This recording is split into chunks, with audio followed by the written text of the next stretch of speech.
Yes, I, a special one from the CEO, stand coming with the spoon. And your boy, Friday the Southern Band, charges on the beat. On the spoon to get your information. On the spoon to be part of our discussion. Spoon, spoon, spoon television. Spoon, spoon, spoon radio station.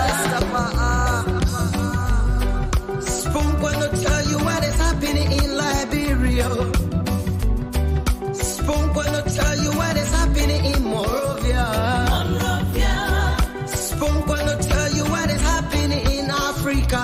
Africa. Just to spoon you will know. If the children crying for starvation, just to spoon. You want to get a news update, my brother, to spoon. You want to know what is happening, Moravia, to spoon. Politicians want to make their decision, just to spoon. You want to know what's happening in the ministry, to spoon. Yeah, to spoon. Yeah, to spoon. You from Fonjema, Maryland, to spoon. Yeah, to spoon. If you eat kepa, gradually, my brother, to spoon. You got a spoon TV, you got a spoon radio, to spoon. Yeah, to spoon. You wanna get a news update, to spoon. What? Yeah, Rastafari. Kilibamba, kilibamba, kilibamba. Kilibamba, kilibamba, kilibamba. What I want? Yes, what you about today? Spoon TV. Spoon. Yes, what you about today? Spoon. Beseku. Spoon TV. Spoon. Ba. Spoon. Skidibidi dabado. Spoon TV. Spoon Entertainment. Kuwa.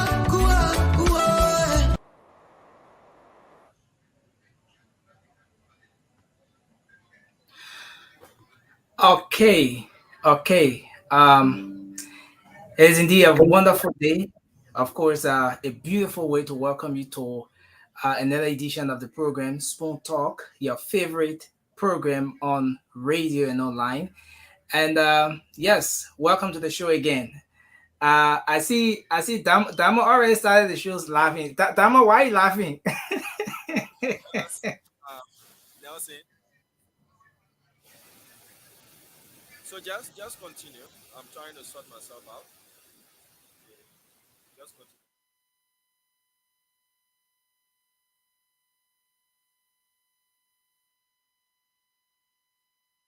continue. We want to welcome you just wherever you've joined from. We're live on Fabric Radio, Super FM, and also Spoon FM. We are also live on Spoon TV, Fabric TV, and Super TV on Facebook, and we're live on YouTube as well as Spoon Talk Live. We want to say welcome to your favorite show. My name is Nelson Colette. Diamond is here, and we'd like to now bring in Dr. Richardson. And as we do this, we encourage you to share the show as you join us tonight, because this is one edition of Spoon Talk you just can't afford to miss. Good evening to you, Dr. Richardson. You are muted. You are still muted, Dr. Richardson. Okay, now I see you. Actually multitasking here. Oh, wow. I'm just doing other things. So how are you doing today? Yes, very well. We're doing very well. And so why is all the excitement? Everybody's excited. Oh, the Liberian people are excited, so we are excited as well. Why are the Liberian people excited? Dr. Richardson, you will not believe the number of calls and messages that kept pouring in, and even on the social media Mm-hmm. everywhere. I mean, about oh, we hear Spoon Poppy now, we hear Spoon Poppy now, and the congratulatory messages just kept pouring in from different angles that, oh, we thank God our favorite network is back. So who am I Yeah. to not be excited, Dr. Richardson, when the Liberian people are excited? So I saw the announcement on the Spoon page, and then that's how I found out. So how did you guys find out? Oh, so for me, it was a call regarding that news that woke me up because Okay. yes, I decided to take a nap, somewhere around 6 a.m. So I was still sleeping by 10 or so when someone called me, and usually because of the show, my phone is usually connected to the Bluetooth speaker. So that way, when it rings, no matter how deep I am in sleep, I just have to wake up. So it Mhm. was that news that woke me up this morning, and That's since awesome. then, yeah, That's the good news. excitement has been all on social media and everywhere, Good which is news. great. So the Liberian people are listening to this by radio. If they want to, they have a choice by radio or their devices. That's how it is, right? It's back to old times, right? Yeah, definitely, Dr. Richardson. We Okay. are live right now on Spoon FM 107.5. We are live on Fabric Radio 101.1. And we're live on Super FM as well. Um, uh, and not to even mention the online platform, uh, talking about Super TV online, Fabric TV online, and Spoon TV. And then if you want to use that, and Dr. Richardson, interestingly, there are some people who are not on Facebook at all. I just started realizing that recently. There are some people who are not on Facebook at all, Yes, lots of but they people. follow the show. Yeah, they follow this show religiously. So I got to realize that the YouTube channel is one of the places that most people are following from. Uh-huh. YouTube, on YouTube, the handle is Spoon Talk Live. Yeah, Mhm. Spoon Talk Live. So many people follow from there as well. So we are live there too as we speak right now. So yes, Awesome. Good it's an news. exciting, Good news. Good news. Yeah, I'm really definitely. happy. I'm happy that Liberians have the option to listen to this by YouTube, by Facebook, or by radio or TV if you want to. So that's exactly how it should be. We should have choices and options to be able to tune into your favorite radio station. So that's awesome. So for the people who I also hear a lot of people listen to this on YouTube when after the show they can go back and just put it on and relax and listen to it. That's how they're utilizing YouTube. Yeah, and interestingly, sometimes I'll be somewhere else. Sometimes I'm even driving and people will call. Yes, I want to participate on the show. I want to participate on the show. You see the thing the person did, and I'll be screaming, "You are not live. You are not." Sometimes they will get through making their entire point before I say, "Calm down. You are not live." That's too funny. But today we're gonna give people the opportunity to say exactly, their views, their thoughts, and to share their excitement about the radio opening and what this radio station means to them. So I think today is going to be an exciting show. I'm also very happy that finally the radio station is back on and Liberian can hear all the information and then be able to make informed decision.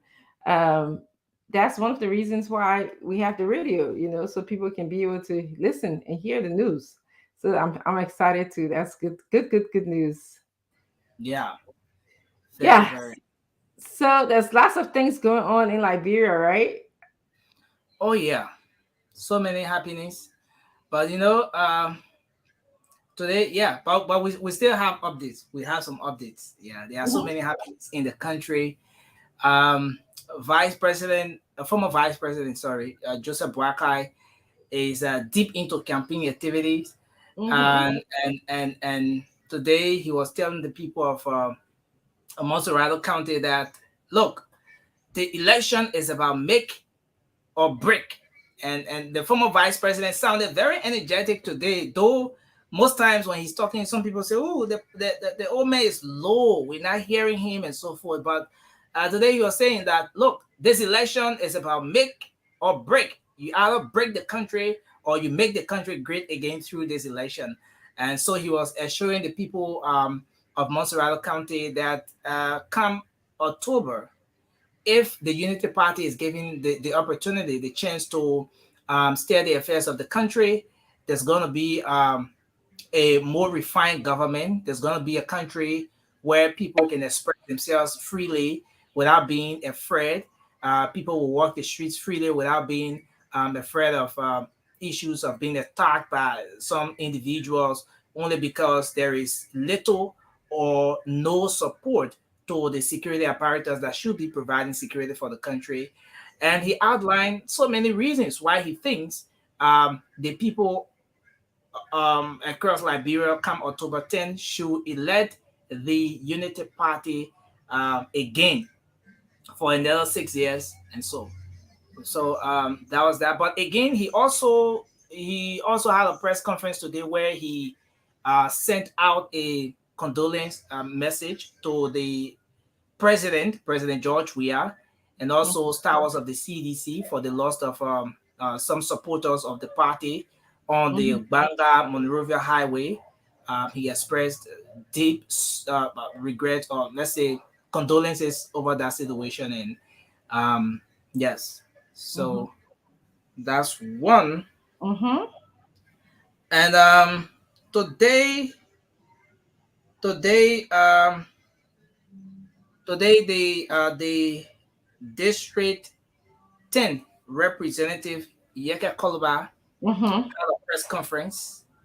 Today, Representative Yeka Koluba had a press conference, and at that conference, he was sending out. He was calling on. Let me put it that way. He was calling on political leaders from the different political parties, especially the opposition political parties, to try as much as possible to not be too diplomatic about the elections.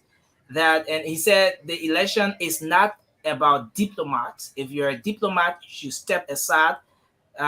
He does not want to see a situation where, according to him, when the ruling establishment succeeds in rigging the election, he doesn't want to see a situation where any political leader will come up to say, "Oh, let's forget it. Let bygone be bygone." To have even ECOWAS coming in to talk to them. Representative Yeka Koluba was very energetic about it. He was very passionate about it. In a very harsh tone, he called on all of the opposition political leaders to put aside diplomacy and engage the election as it is. And he went on to say that for him in his district, he's not even talking about the political leaders, but if his tally sheet is results from the pool washers, the result they're going to get from their pool washers, if it doesn't match what's going to come from the National Elections Commission, he, Representative Yeka Koluba, is not going to accept that result. And he said he'll go back to the bush. So though that statement has been received, there has been some mixed reactions about that. Some think that people should not even be mentioning bushes, especially during an electoral period, considering that Liberia has a very dark experience whenever people hear about individuals going to the bushes. But Representative Koluba maintained that he is not going to accept any result that will be contrary to what he's going to be getting from his pool washers and all of that. Yeah, so he called on NEC as well to stand up, and all of those different individuals to stand up and make sure that the right thing is done.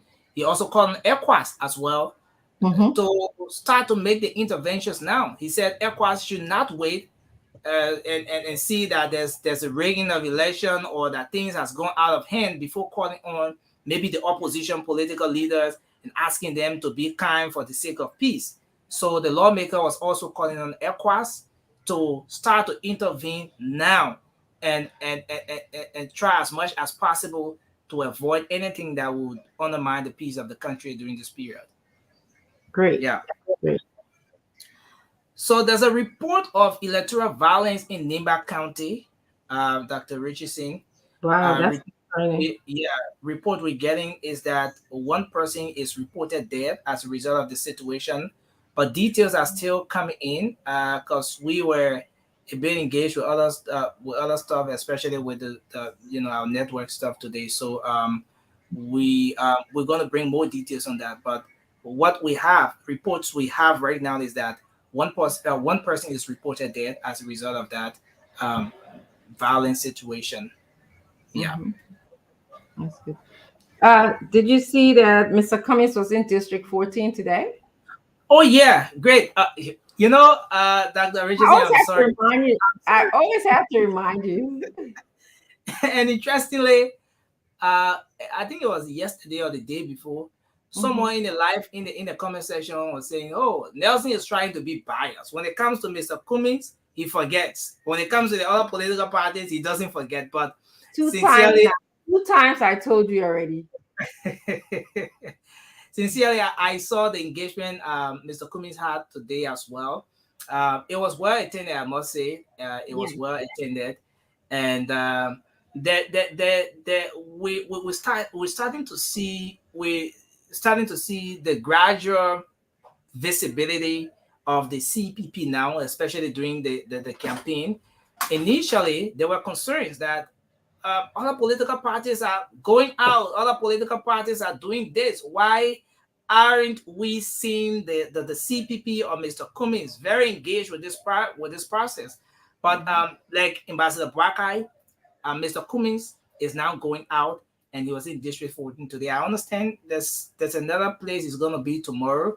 So there's a whole few of the campaign activity now as you walk the streets of Monrovia. Now, no one needs to tell you that it's campaign period because if you're not seeing Mr. Cummings, you're seeing Ambassador Brackeye or you're seeing Dr. Monoma or you're seeing if not that political leader, you see some of their people there, their supporters, and yeah, so absolutely. it's all about campaign now. Yeah. Yes, absolutely. The interesting thing on Mr. Cummings' visit today to District 14 is that there was a lot of young people, and I like that. I like what I saw, a lot of young people following him because actually that's the future of Liberia. And we know that our population, about 60-65%, are young people.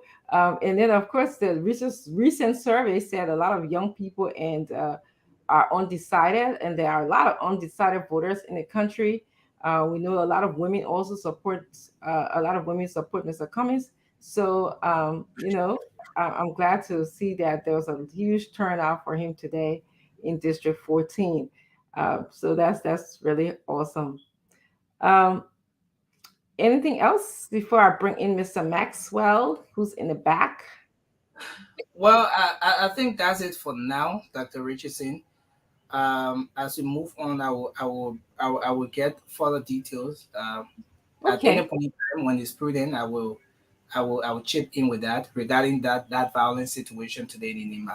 sure. So any breaking news we need to share, just definitely um, you know, just interrupt us. Yeah. Okay. Okay. Thank you Okay. so much. I'll bring in Maxwell in.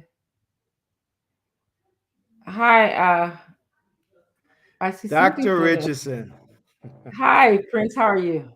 I'm wonderful. How you doing yourself? I'm doing well. It's good to see you today. We're here again. Great, great. We are here again to engage the mind and the hearts of the Liberian people as Absolutely. we get closer and closer to one of the most important political decision in our lifetime. Exactly. I don't know whether people have realized this in Liberia. I Mm-hmm. don't know whether at the grassroots level people are realizing this. I don't know whether at the intellectual level people are realizing this. I don't know whether at the administrative level of Liberia people are realizing this. But this election is far more significant than the elections we had to bring about the peace and stability of Liberia. Because this election is the watermark to a Mm-hmm. new generation and a new Liberia. There comes. It is it's so important that the ordinary people understand this Mhm. as town, Zono town, in Jaque, all of those areas, I know for a fact how important it is for people who live in those slum and ghetto communities right now, how things are for them Mhm. and what they've been through and what they are going through right now, their hopes and dreams that have been dashed. So I understand that this election is very important to them. I also understand that this election is important in that it is important, Dr. Moniba, because few years ago, just few years ago, Dr. Richardson, Liberians were standing online for ration by which was given by the United Nations. Absolutely. Because I do remember this fondly because I was there. I stood online to wait for self. It used to be called self, the self Mhm. rice. When the Mhm. UN had to come and mark your house for you to go get rice at the end of the month in a special depot where you get rice, cornmeal, and brown beans, right? Wow. Just few years ago, Liberians were standing online. If for those who know this, please make a comment. Please Mhm. make a comment, and we'll come back to you guys to read those comments. Please make a comment if you are of my age and your parents had to take you to go to the self depot to get rice, cornmeal, and brown beans and burger wheat. That is where we are coming from. Don't be ashamed of it because that is what we had to survive to bring about the peace and stability that people are enjoying today in Liberia and are misusing. Absolutely. I- Imagine Dr. Richardson, when it's July, people had to stay on the rain to wait for food. I believe you. I believe you. War is not good. That's just, you are building a case why we need to Yeah. keep these elections uh Absolutely, seriously. yes, very serious, and that everybody need to be informed and participate. I wish that the registration, the rate of which people registered to vote was higher. It's a little bit too low for me. I don't know for what reason. That's something that we have to study later.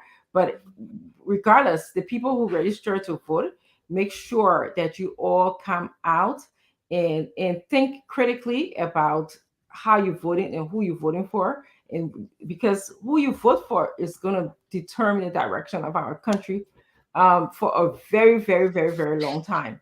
Absolutely.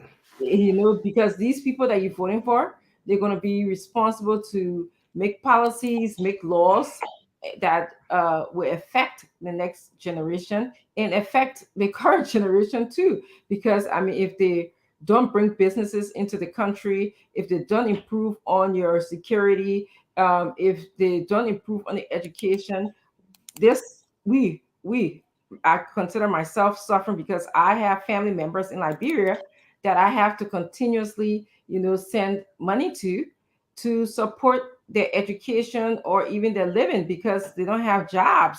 So Absolutely. so it's very, very important who you choose. Make sure that you're choosing wisely, and this is why we come here every day to tell you exactly our perspective on who we believe can bring change to Liberia and why.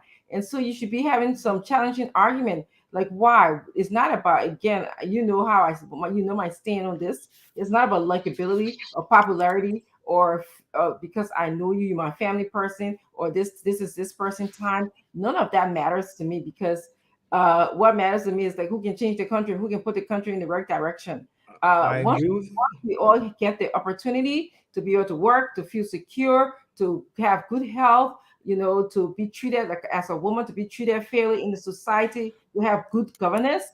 The whole idea of likability it ain't even matter. Like whether anybody like you or not, you got your opportunity to work. Whether anybody like you or Yep. not, you can go to school. You got good school. Whether anybody like you or not, you know, Absolutely. good health care. So this stuff is Absolutely. not for likability or this is our time. Like how I hear people passing around and stuff like that. So think critically. Absolutely. Best thing I I'm mean, go ahead, Maxwell. look, for me, when people come up here, like the last time I was on this show, yesterday on the show, Fadiga when to say how old I am. You know, Dr. Richardson, I'm blessed. But when I tell people how old I am, they're like, really? Let me describe this to you. To the people that are to our comment people, the people that comment on the show, the brilliant, everyday, dedicated people that comment on the show. Tell me if I'm lying or I'm true. Let me describe this. When United Nations in the 1990s used to bring self, I'm talking about the past. We're talking about the past right now. We're going back to the past. When they used to bring ration to Liberia, the oil used to be in a silver can rating on a USAID. Wow. Silver can with blue stripe and red lines on it. The cornmeal used to be in brown bag. Cornmeal. The cornmeal. In fact, we used to call it, in the 1990s, we call it cocodolos. If anybody here say I'm lying, please say I'm lying. In fact, there was a song about it, cocodolos. We ate brown beans. The brown beans will come in a special bag. It's a camouflage brown beans they bring. The Americans also brought to Liberia different assorted things. Like, for example, egg dust. If you're lucky, you will get egg dust. They created school food programs for young people. But for the community people, in order for you to have ration during the 1990s, your house had to be marked. Yeah, I heard about that. My husband actually worked with that program. Exactly. Now, that is what I want to remind the people. His job was to help mark different areas. Different areas. Look, and this was just 23 years ago. Yeah. Dr. Richardson, this was just 23 years ago. And that age, 23 now, that is the voting age of the people that are voting in Liberia today. Yes. My generation saw war. Yeah. Brutal war. We had to walk through checkpoints. Yeah. Single file. I, for once, growing up in Looking Town, I saw small ball soldier. Wow. I do remember distinctly the uniform they were wearing. Yellow shirt with 4-stripe red line on it. Wow. If anybody in the comment section think I'm lying, please say it. That is what you are fighting against right now. You're not fighting against George Weah. You're not fighting against anybody. You're fighting to have a future for the future. Exactly. This is the future that you're waiting for. This is the future your parents, my parents, us. I will give an example. In close to, let's say, 1998, 1997, 1998, I was in a Catholic school in Looking Town called St. Edward's. I went to some of the best schools in the country. St. Edward's in Looking Town. At the time, my principal was called Jenkins Pillina. I had several principals along the way, like KK Na and others. But Jenkins Pillina was the most important person at the time. St. Edward's High School in Looking Town had to close during April 6th. We had to shut down school on April 6th in Monrovia. So when people have, my good friend that I cherish and I respect now, Fadiga, comes on and say I'm a small boy, I look at Fadiga and I laugh because Fadiga doesn't even know how old I am. We saw the war, the steps, the stages, and the progression, how dangerous it was and how easy it was. I literally, those who grew up in Looking Town saw Benjamin Yeten, including myself. I saw Benjamin Yeten. I also saw this very man I say he wants to run for senator in Nima County today. I saw him there. No, can I hold you right? Him. Can I hold you there? I was going to bring that up today as part of my concerns today. As Liberians begin to think about what they want for our country, please eliminate the idea of people who fought in the war being our current leaders, like electing someone like Roland Duo, who is now vying for a seat in Nima County. I think it's a disrespect.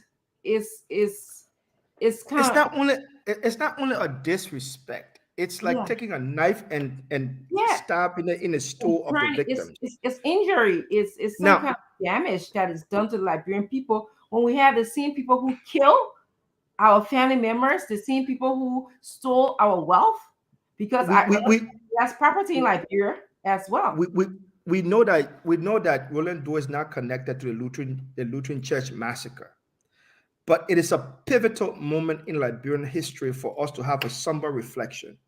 Like my good friend said, war in a time of peace, right? Mhm. It's critical for us to understand where we are now. Now I'm talking about the present. Now we talk about the past. Look, Madam Richardson, people die on board challenge Yes. in the free port of Monrovia trying to escape to go to Ghana. I know that. Let me tell you something, Prince, just to interrupt you. My dad was on Ball Challenge, and it brings emotions talking about that to me, because of course he passed here. But he told me how horrible. I mean, it was. I mean, they were on that sea. They didn't even know if they were going to survive, if they were going to die. There are a couple of places. I think they stopped at somewhere first in Ghana before some other people went on. He got off there, didn't even know where he was going. I mean, this is an adult. I mean, my dad was probably in his 60s then, and having to struggle. He said people are peeing, vomiting, and eating everything in the same spot, because for the first time, Liberians ever had to, be put in that position. And it was great. Absolutely. Yes. So Absolutely. he told me a lot of stories, had a lot of vivid memory of Ball Challenge, and You see, uh-huh. and that's a critical decision that I want to make sure in the present for Liberian people to understand. Because I'm speaking to the youth of Liberia, Mhm. the ones who are my age and the ones who have come after that, and the ones who think now they have reached the apex of politics in Liberia. You don't understand what you are up against. Mhm. You are up against a past that was marred by blood on the Yeah. street in Monrovia, Mhm. on the street, on every. Once upon a time, when Charles Taylor said we were from house to house, door to door, street to street. When Benjamin Yete said any bush move, fire will blaze. Look at I that. was in Monrovia. Yes, like commenters, if you were in Monrovia at the time Benjamin Yeten made that statement, please put it on Spoon TV. Let people know that you were in Monrovia when Benjamin Yeten said, when any bush shake, fire will blaze in Monrovia. Charles Taylor made sure that his ATU and small boy soldiers went to every house on Bushwa Island and intimidated people that were there.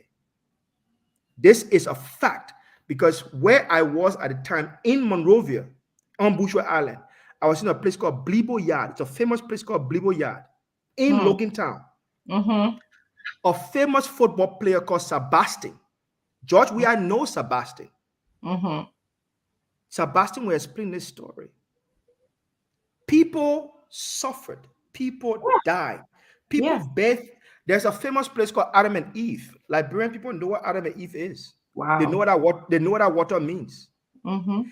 And it is sad to me that I see people coming to election and all of that memory just disappear because they have enjoyed small air, small free air. They have breathed small free air. They see small electricity. They forget where they're coming from, how they had to suffer, how rice was called gold dust in Liberia, Mhm.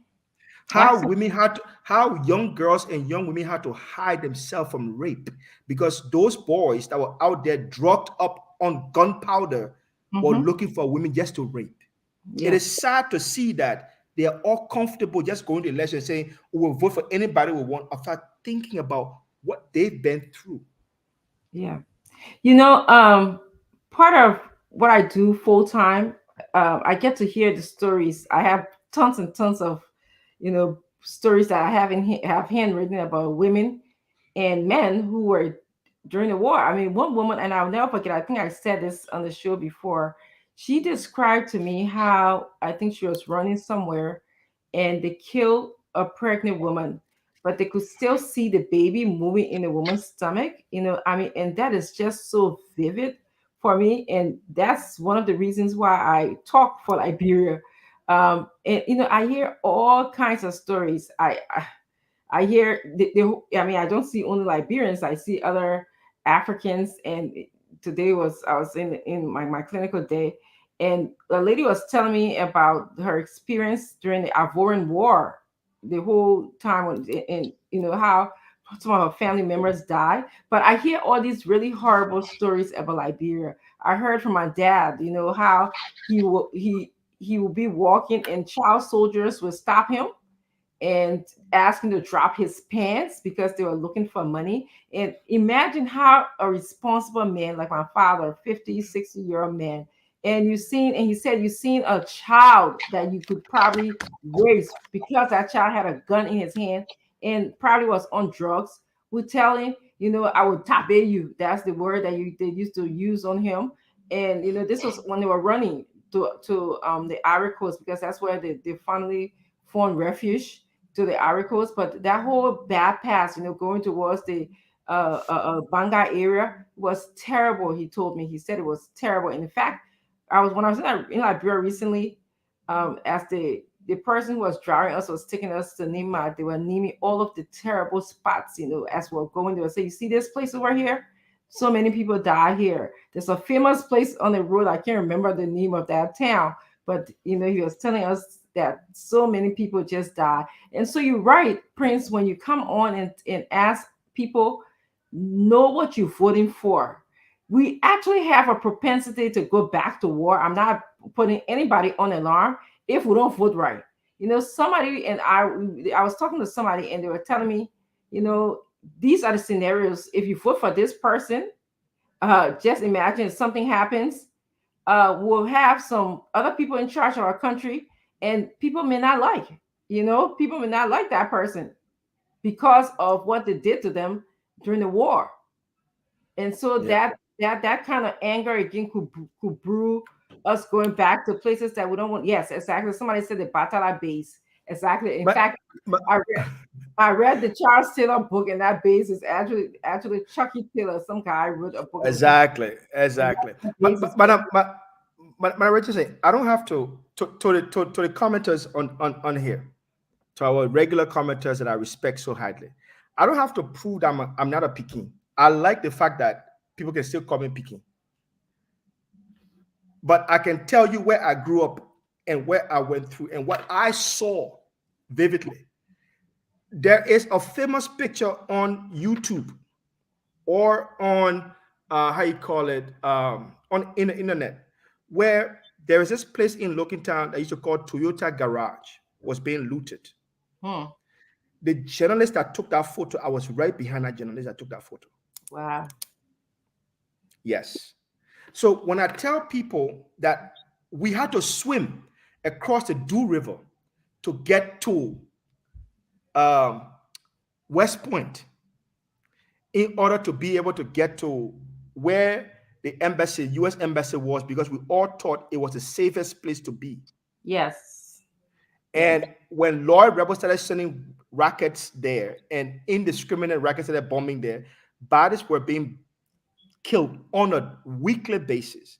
Yeah. We had to take the bodies and put it in front of the U.S. embassy and back the U.S. embassy to come to Liberia's aid. So when people say I'm Peking, I can say no problem, I'm Peking. I appreciate the fact that I'm Peking. I don't have to justify it, but I can go as far back in my memory to know when ECOMOG first reached on Liberia soil. I know the first place ECOWAS landed, and I know how Prince Johnson resisted their landing. It had to be negotiated. I know that. I know where Prince Johnson was held up in a Freeport, Monrovia, because we were in Looking Town at the time. We had big brothers who used to work in the Freeport, who came back out of the Freeport and said, look, the Freeport has been taken over by Prince Johnson, Prince in the Freeport. And we knew the stories that happened in the Freeport. Yeah.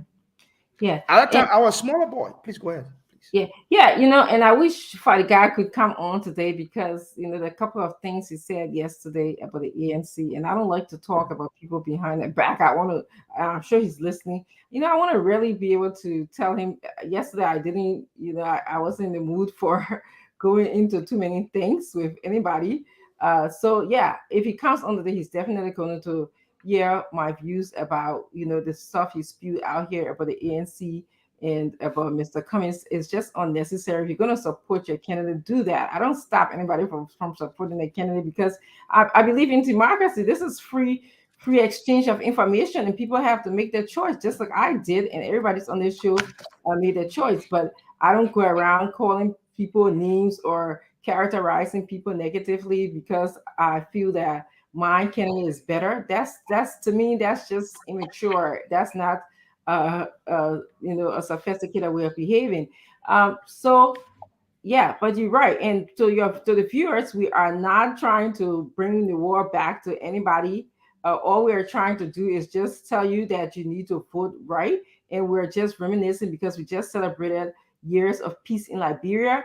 And we're just reminiscing what it used to be for many people who were in the war, how bad it was. And so that should be an inspiration or motivation for us to vote right so our country can go the best, it can go in a positive direction. This has nothing to do about trying to make people scared No, or bring back no, bad memories. no. We're not trying to make people scared. We're trying to make you to remember. For example, the reason why Liberian people voted George Weah in the presidency, it was because of the past of Liberia. At the time, blood were on the streets in Monrovia. Where right now, when you Google Liberia, the only thing you see on Google is all the horrible images of Liberia. Google is reminding you of your past every day. I don't have to remind you of that. I don't have to. Just Yeah, Google Liberia, yeah. and you will definitely see that. Mhm. The That's point true. here is George Weah came to the presidency because he was at the time the only shining star, as we said back then. I was a small boy too. The And only shining star. you know No, something, now Prince. we are in the present now. You just trigger my memory, and George Weah at the time was playing football, so Exactly. he actually was a way for Liberians to relieve some of the emotional stress they had when they saw somebody that they could connect with playing football on the world stage. We all Yep. were proud of him. He was during our dangerous times. He was Yep. taking Liberia to higher heights, so we could celebrate him. But again, playing football and governance, that's two different things. And Liberians, I think they're getting to know that right now. Madam Dr. Chinaway, the Liberians people paid George Weah 6 years for the appreciation. Yesterday, I was listening to President Weah's speech. He said something about gratefulness. Yes, I wrote that The, down because I thought it was the, the striking. Liberian people has been grateful to George Weah again 6 years of presidency Mhm. because of what they thought he did for them. But guess Actually, what? let me read that to you because I was Please go so ahead. about that. He said, when you are not grateful, you will never be successful. He was talking to Exactly. people. Yeah. And so, Yes. like you are right. They were so grateful. Yes. For electing him, and they have given him Yes. 6 years 6 of years. tolerating their suffering, because that's what Yes. they've done. They've tolerated suffering in the country. They tolerated Yes. not having food to eat. They tolerated not Yes. having tuition for their children, not getting Yes. paid on time. And, Yes. and to me, that's why I said put George Weah now into the non-presidential bin. That's what he needs. He That's does not fit the Yeah. future of Liberian people anymore. no. They now see who he is. The Mhm. thing I said last time, the duality of the President Weah, they now see who he was, and they now see who he is as president. They now, look, but Dr. Chino, Liberian people are smart. Mhm. For one, Liberian people survived 14 years of civil war. It wasn't That is easy. not, that is a feat. That is a history. Yes. Politicians in Liberia underestimate the intelligence of the ordinary Liberian people. Mm-hmm. And when the ordinary Liberian people decide, including the Zogos, Yes. when they decide to show that intelligence, then we get surprised. Wait, how can the people smart? No, they've always been smart. They just allow us to be what we want to be and do what we want to do. Right now, Zogos, Yana boys, Banam boys in Monrovia, they now see George Weah for who he really is. because they can now weigh their past and they can now look at the future and say, nah, we ain't fit there. This is not football we play anymore. This is Yeah. not red, white, and blue. It's not Lone Star. This is a real issue. We do not have jobs. We do not have electricity. We are constantly lied to. That is what I want Liberian people memory to go back to. I bet you my big brother Jeru can relate to this. If he was in Liberia at that time, he and his friends had to stand online to receive ration from United Nations. Do you think that that perception didn't propel Big Brother Jeru to become the he is today? We have a future right now in our hands right now. Mm-hmm. A decision to make, and we are going to the polls and acting as if our votes don't matter. Just a few years ago, we're saying the votes is better than the bullets. Absolutely. It's better than the bullets. All times. Now we are now saying the ballot is better than the rhetorics. The ballot is better than the lies, Yes. Yeah. and we have to change that perception to the generation. This is a generational fight that Absolutely. we will now have at our hands. Because if we tolerate the next step, we will end up going right back. We may not go to war, but we'll go to the war of hunger, like my colleague Mohammed said, the war of hunger, the war of poverty. In fact, even in deeper war of You know, poverty. you know, Maxwell, I don't usually do something, but I want to call out Olaji Tiger. You can call me Hobo Joe all you want, but I'll be on this show as long as I want to be. Maybe you have Hobo Joes in your family, so let them join the crowd. Go ahead, Maxwell. It's critical. It's fortunate for me to be alive at this point, sitting down on a privileged platform, the biggest platform in Liberia, Spoon TV, and speaking to Gibson Jeru, who at the time had to protect my future through his pen and paper. Absolutely. I don't take that seriously. Yes, he and myself can come here, we can argue, but with a deep sense of respect, I relate to him. Absolutely. Because these were the individuals who were at the front line protecting our rights through their pen and paper. Because at the time, the philosophy put into our heads in the various schools that we were going to, and this is the past, that the ballot is better than the bullets. Today, we can say that the ballot is better than the lies, the corruption, and the constant denial of the ills in our society.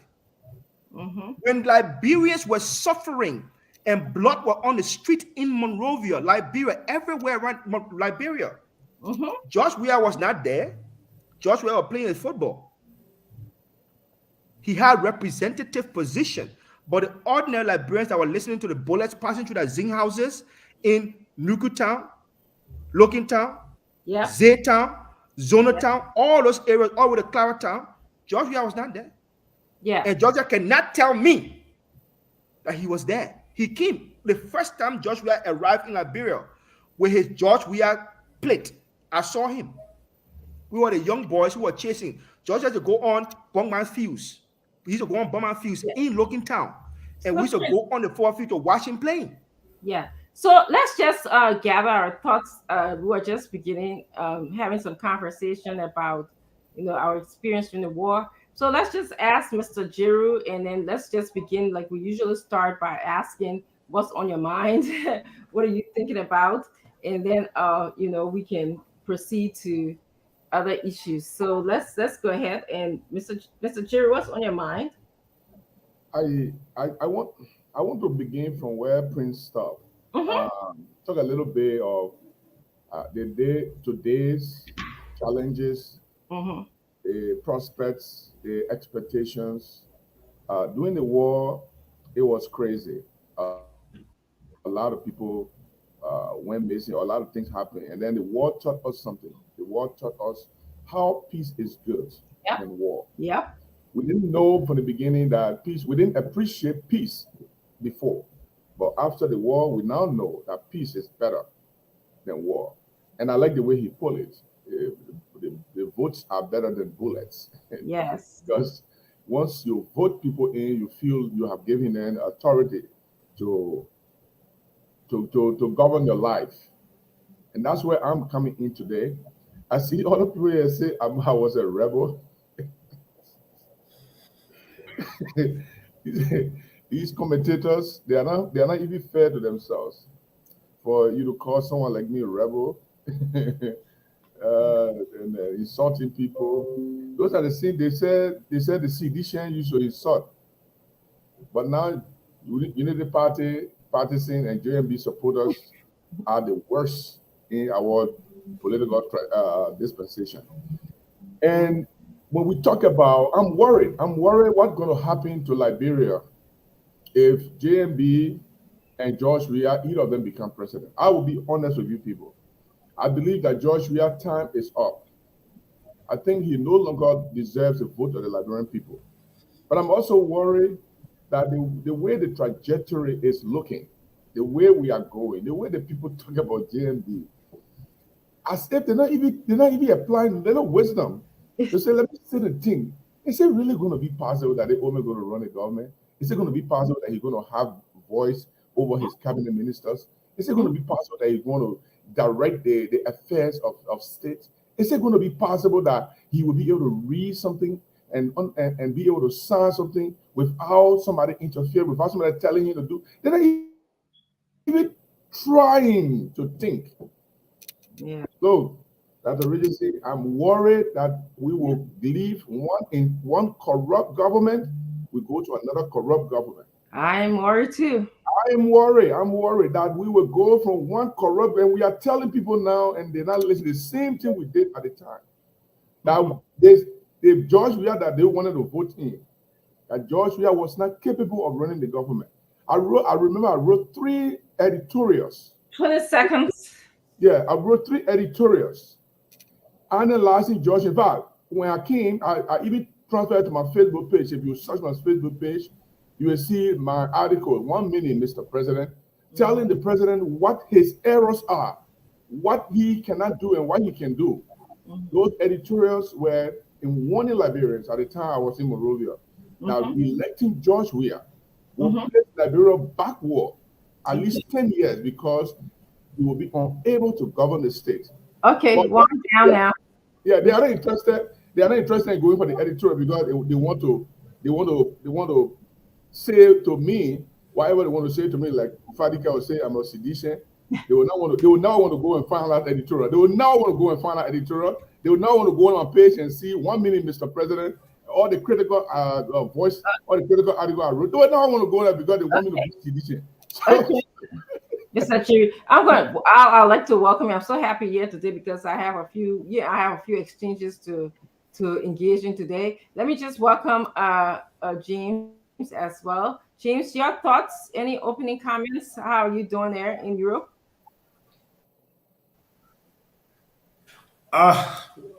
Everything here is okay. I have something to say. It's just like what Jerome said, right? Nearly all of the political parties in Liberia have that same syndrome.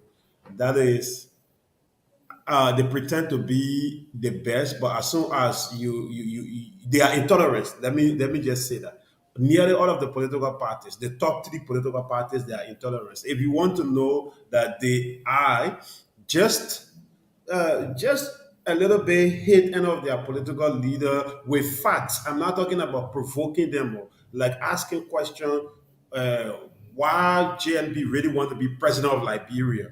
Then you're going to see his supporters the same as the CDC. If you do it, the CDCs will come after you. You do the comments, they also going to come. So I used to think that it was only the CDC supporters who were intolerant. But at the end of the day, I realized that what we see happening today even if JNB is elected tomorrow, his supporters are still going to go after people the same way we see these people doing it, the same as communists. So our society is in a way that we have to first establish to be tolerance, to accept people's view, even if they are not supporting us, in order to exist as a nation. But if these things continue, we're just going to be changing from one administration to another because everyone will want to protect his or her, let me put it out like we're criminal. Nobody will want to give way. So the governance system may not change until we change our minds. Yeah. Good point, James. That's a very good point that you're making. So, Fariga, your opening comments? Well, I had a smile on this. Guessing Jerry knew that where I was going with this. Seeing he tried to preempt what I was saying, but I think people like Gibson just want to keep playing politics with the lives of our people. To question whether Ambassador Boyka would be a great president, whether he's capable to lead Liberia. I don't know what kind of question is that. Here's a man that has served as a vice president for 12 years. How could you question that kind of individual? Here's a man that have the longest serving record than any other political candidate in any other candidates in the race. How can you even question that? So I know that it's politics right there. Look, when it comes to Liberian politician and politicians all around the world, politics is like religion. Sometimes we just have to believe. But one of the one cardinal things that people look for in an individual before even supporting them, the public opinion matters. For you to have a leader that the public opinion, the public approval, and his belief and his aspiration and his vision closely aligned to exactly what the public sentiment. Those are some of the things that you need to look at in a politician, and of course experience. He has the experience, but to believe and one his cognitive ability. There's a man that even at his age, he remember he functioned better than even some of the younger people around him. So to question whether he will be an effective leader, whether he's going to run, he's not going to be running a marathon, running all around, fighting people, running all around. This is a leadership, a managerial role that he's going to be doing.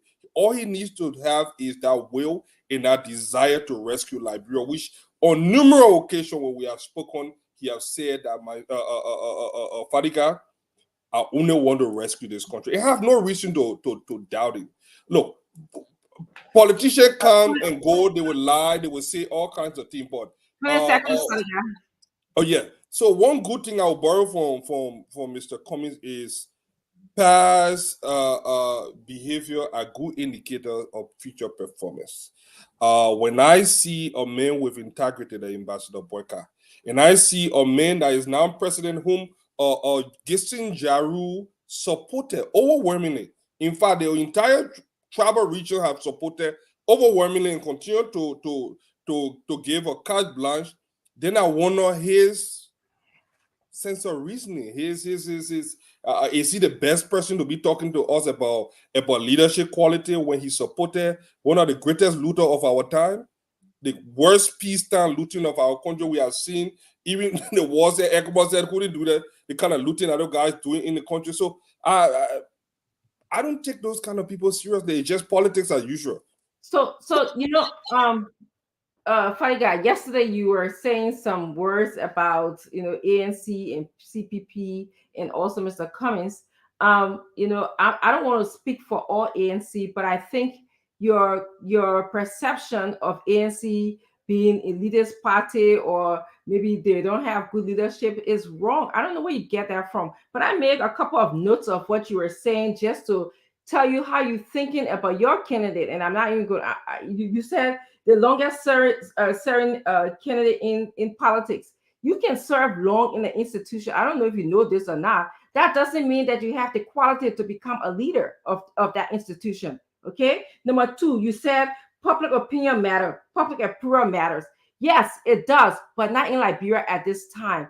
At this time, The public opinion was the reason why George Weah came, and we see where our country is. Right now, Liberia needs to be put on a path. We have a counterfeit democracy. We don't have a real democracy, just so you know. Okay, the politics in our country has not been good for our people. It's been good for certain people. So when people tell me about popular opinion, how do you count popular opinion when we don't have good dissemination of information to people? When we don't have, when our illiteracy rate is very high, when people are not quite educated, how do you then say, oh, I'm going to count public opinion? Popular opinion in Liberia is based on rice and T-shirts in the past. So let me just say that to you. You also said aspiration and vision aligns with popular sentiment. What is Joseph Boakai aspiration and vision? I would like for you to tell us today, because you come here, you especially, you come here, I don't hear you saying that. Okay. Lastly, you talk about cognitive ability. You and I know that we cannot assess nobody's cognitive ability just by talking to them, or you in the psychology field, okay, or just by listening to them or having them come. We can make a few observations, and I've made a few observations, but you know that you cannot do that. You said it's a managerial role that you would play. Can you tell us when Boakai was manager in the past, what were some of his strengths and weaknesses? Tell the Liberian people that made you to somehow conclude that he would be a good manager. And you speak about this whole issue of integrity. What makes a person have integrity? That's what you should be definitely horny on when you speak about Joseph Boakai. But you just come and throw these words out, okay, and then expect the Liberian people to buy it. But that's why I'm asking, because I'm not buying it, and I know Liberians are not buying it as well. So when you have the opportunity to speak when it's your turn, I would appreciate if you address these issues. I will definitely do that. Okay. Yes. Let's go to. Sorry. Yeah, I'm here. Yeah. Let's go to Prince. Prince, you next. I'm sorry, I put something up there that I didn't really mean to. Yeah, it's okay. It's okay, James, Dr. can you take Richardson. that out? Dr. Richardson, I will proffer Yes, can your you remove position. that, please? Yeah, thank you. I will proffer your position on the Unity Party.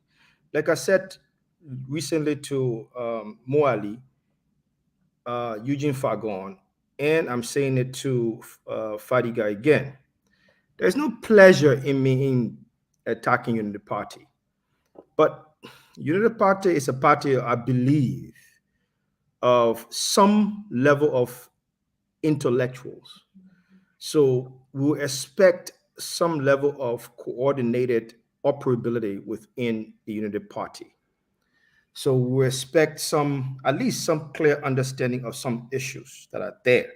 So I hope that you forgive me for this research when I come up to say that to you. And I will hope that your party establishment speak to these facts. Number one, I'm sure you are aware that in Liberia, we do have a Supreme Court age limit. I'm very, very sure, Fadiga, you are aware of that. And there is a reason that the Supreme Court has an age limit. What we have seen over the years, that the judiciary have policed themselves because they understand the cognitive decline is associated with ageism. Correct. And they understand that you have to relinquish that position in order to allow someone of more energetic status to be in that position. We saw that with Johnny Lewis. We saw that with the current Chief Justice and so on. Why do you think, Fadiga, I know you answered this, I just put it forward to you and to anybody else who is in the Unity Party can come and ask this question. Why do you think that the Supreme Court had to police themselves, and why do you think that does not apply? Because I'm looking at legal precedents. The Supreme Court come up with a precedence in terms of ageism, right? And they've established that for themselves. And they uphold that principle to the letter. They respect that principle to the letter. Don't you think that applies to the executive branch of government? Don't you think that applies to the presidency of the Republic of Liberia? If anybody running in such an age of the same violation of former Chief Justice in any way? I hope that you come out to ask this question. Let me just go on to what I'm saying. And I hope that Liberian people think about it from an intellectual research layman perspective. Why did we remain Liberian people during the period of war? Why did I remind the Liberian people of the war?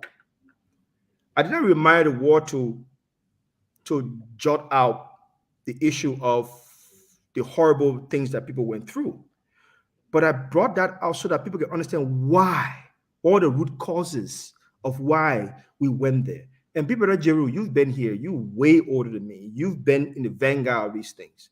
If I'm wrong, call me out on this. And to Liberians that are out there, if I'm wrong, call me out on this. This is what I know of. We went to war because of corruption. We went to war because of nepotism. We went to war because of tribalism. We went to war because of extrajudicial killings that were happening in Liberia. We went to war because of the massive unemployment we had. We went to war because prices were increasing on ordinary commodities in Liberia, and ordinary Liberia could not afford these things. We went to war because the president could not listen to what the ordinary people were saying in Liberia. That is the reason why we went to war. And that is why we saw blood in the street in Monrovia. And we only changed that when we took the ballots better over the bullets. Today, we are taking the ballot better over the lies, the constant manipulation of the mindset of the ordinary Liberian people. This is a generational fight. I'll say this over and over, and I will never get tired of saying this. This is the reason why Dr. Moniba is very, very important in this case. I know people say I sing Dr. Moniba's name every day, but it is critical to understand that he is a critical element in this time. We are trying to move from the past to look at the present so that we can shape our future. And we know what the future holds.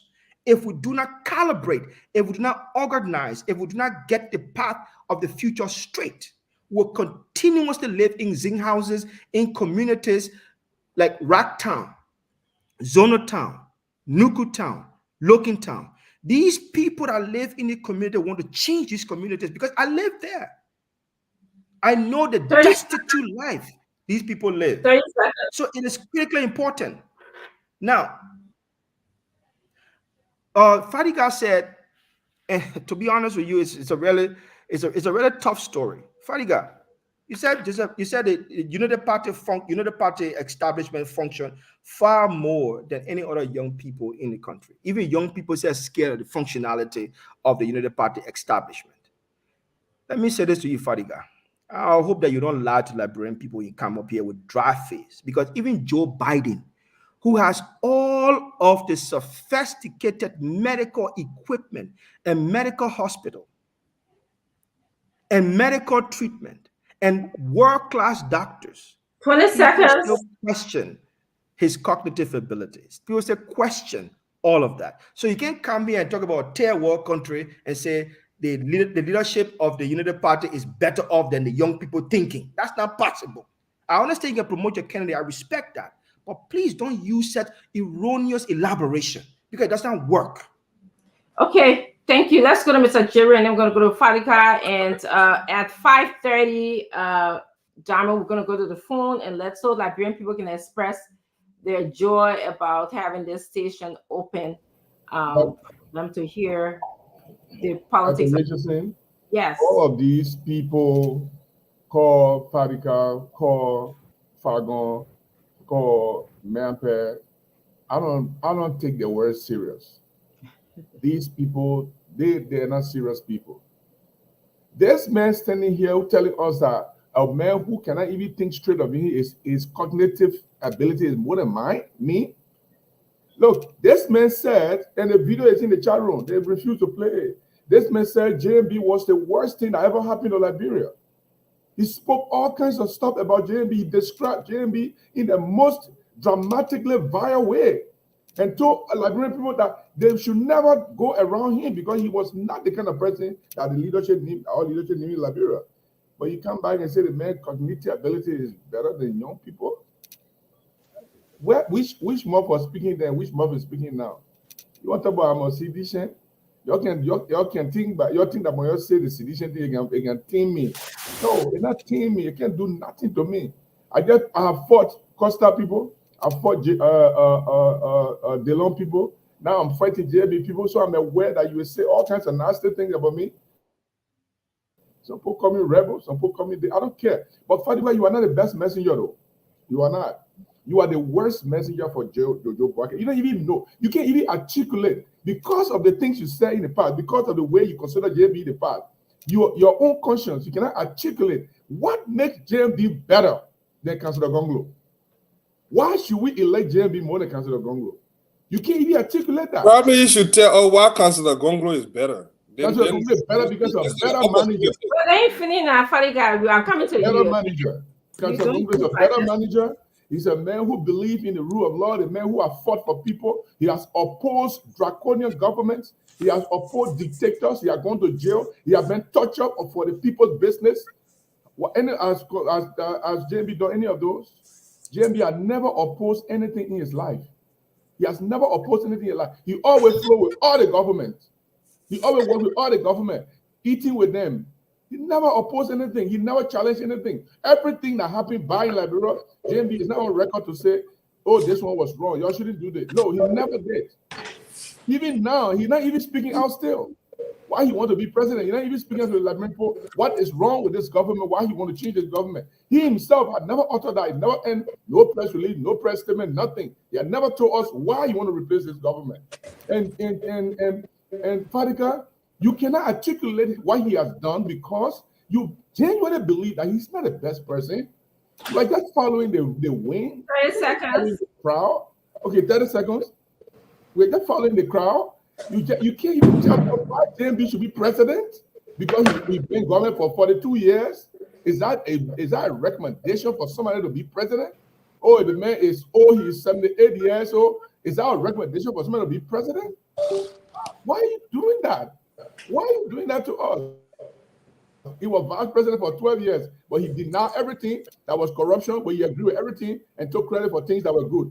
What kind of man is that? What kind of man is JMB who will refuse in the 12 years everything that was wrong with the government? Oh, and I'm our vice president, I didn't participate. But everything that was good in our 12 years, we did it. We are the one that made the policy in place. What's wrong with you people? Wind down. 10 minutes.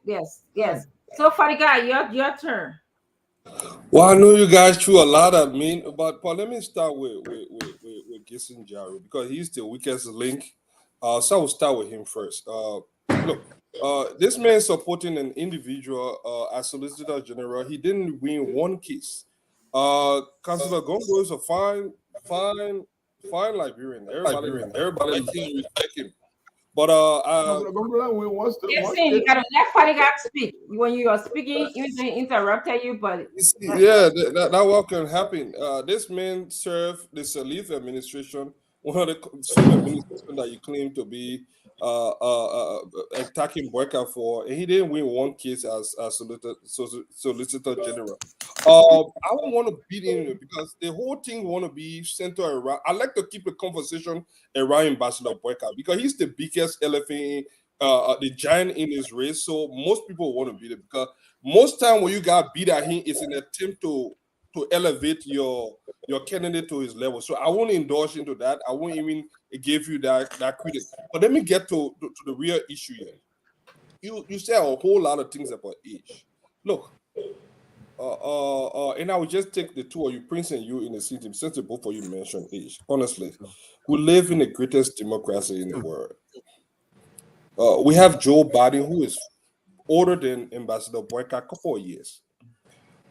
This man is fully functioning and he's governing the greatest country, the greatest democracy, the most powerful government in the world. And we don't see the whole country burning down. Nothing burning down. The economy is still booming. The last time I checked, job were up. I mean, everything is still fully functional. You try to draw a comparison between how do you call that thing? The justices and that of the president. What you failed to realize and what you failed to catalog in your something was there isn't no age limit for the president for so many reasons. And part of the reason you gave for the justices are not accurate. It got nothing to do with the cognitive decline. It has nothing. Uh-uh. To, No. it has nothing to do with it. Until you Nah. can show me proof for that. But yeah, but Nah. be quiet. I didn't interrupt. Yes, please let him talk. Please let him talk. One thing I will remind you guys is age comes with experience and wisdom. Wisdom bring longer perspective on national and international issues. Age in politics is an asset, not a liability. For some of you to turn it into a liability, then I wonder what kind of politician are you? Ambassador Boyka, who can all is not even question his experience. Who else in this race have served 2 terms as vice president? 1 step to becoming the president. Who else have worked in different sector in our government? Dr. Richardson wants us to talk about his something. Here's a country that people do not keep track of anything. There's no clear documentation of anything that was done in the past in this country.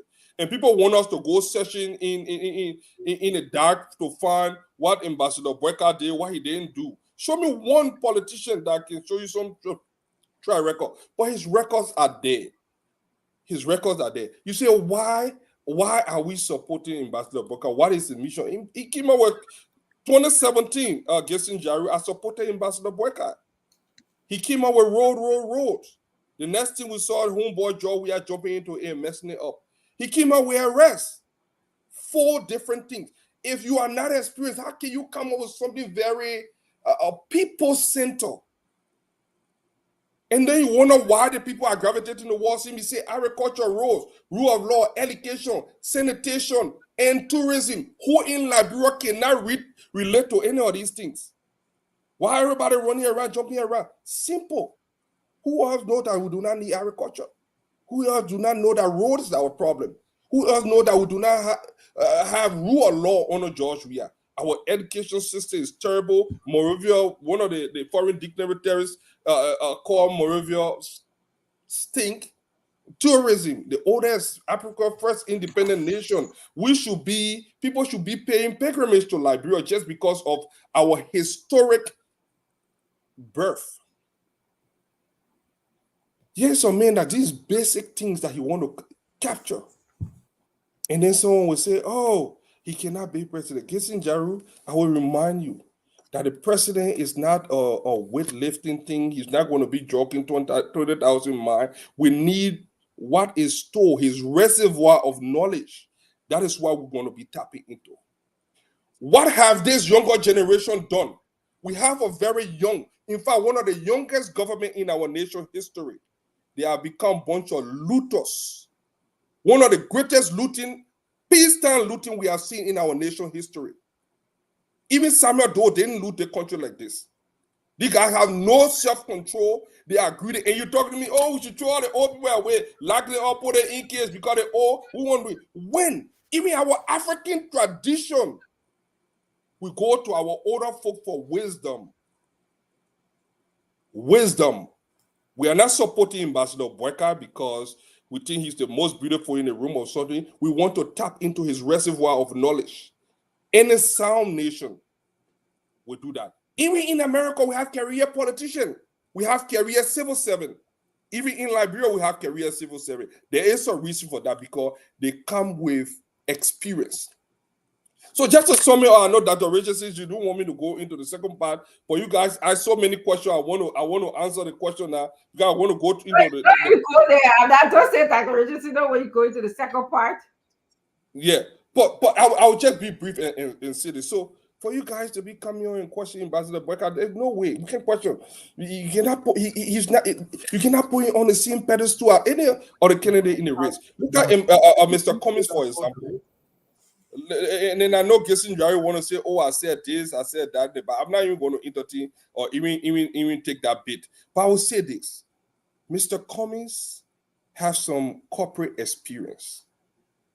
But in politics, you guys believe that this man has something to offer Liberia, and the Liberian people should be embracing and hawking him and something. Look, this meritocracy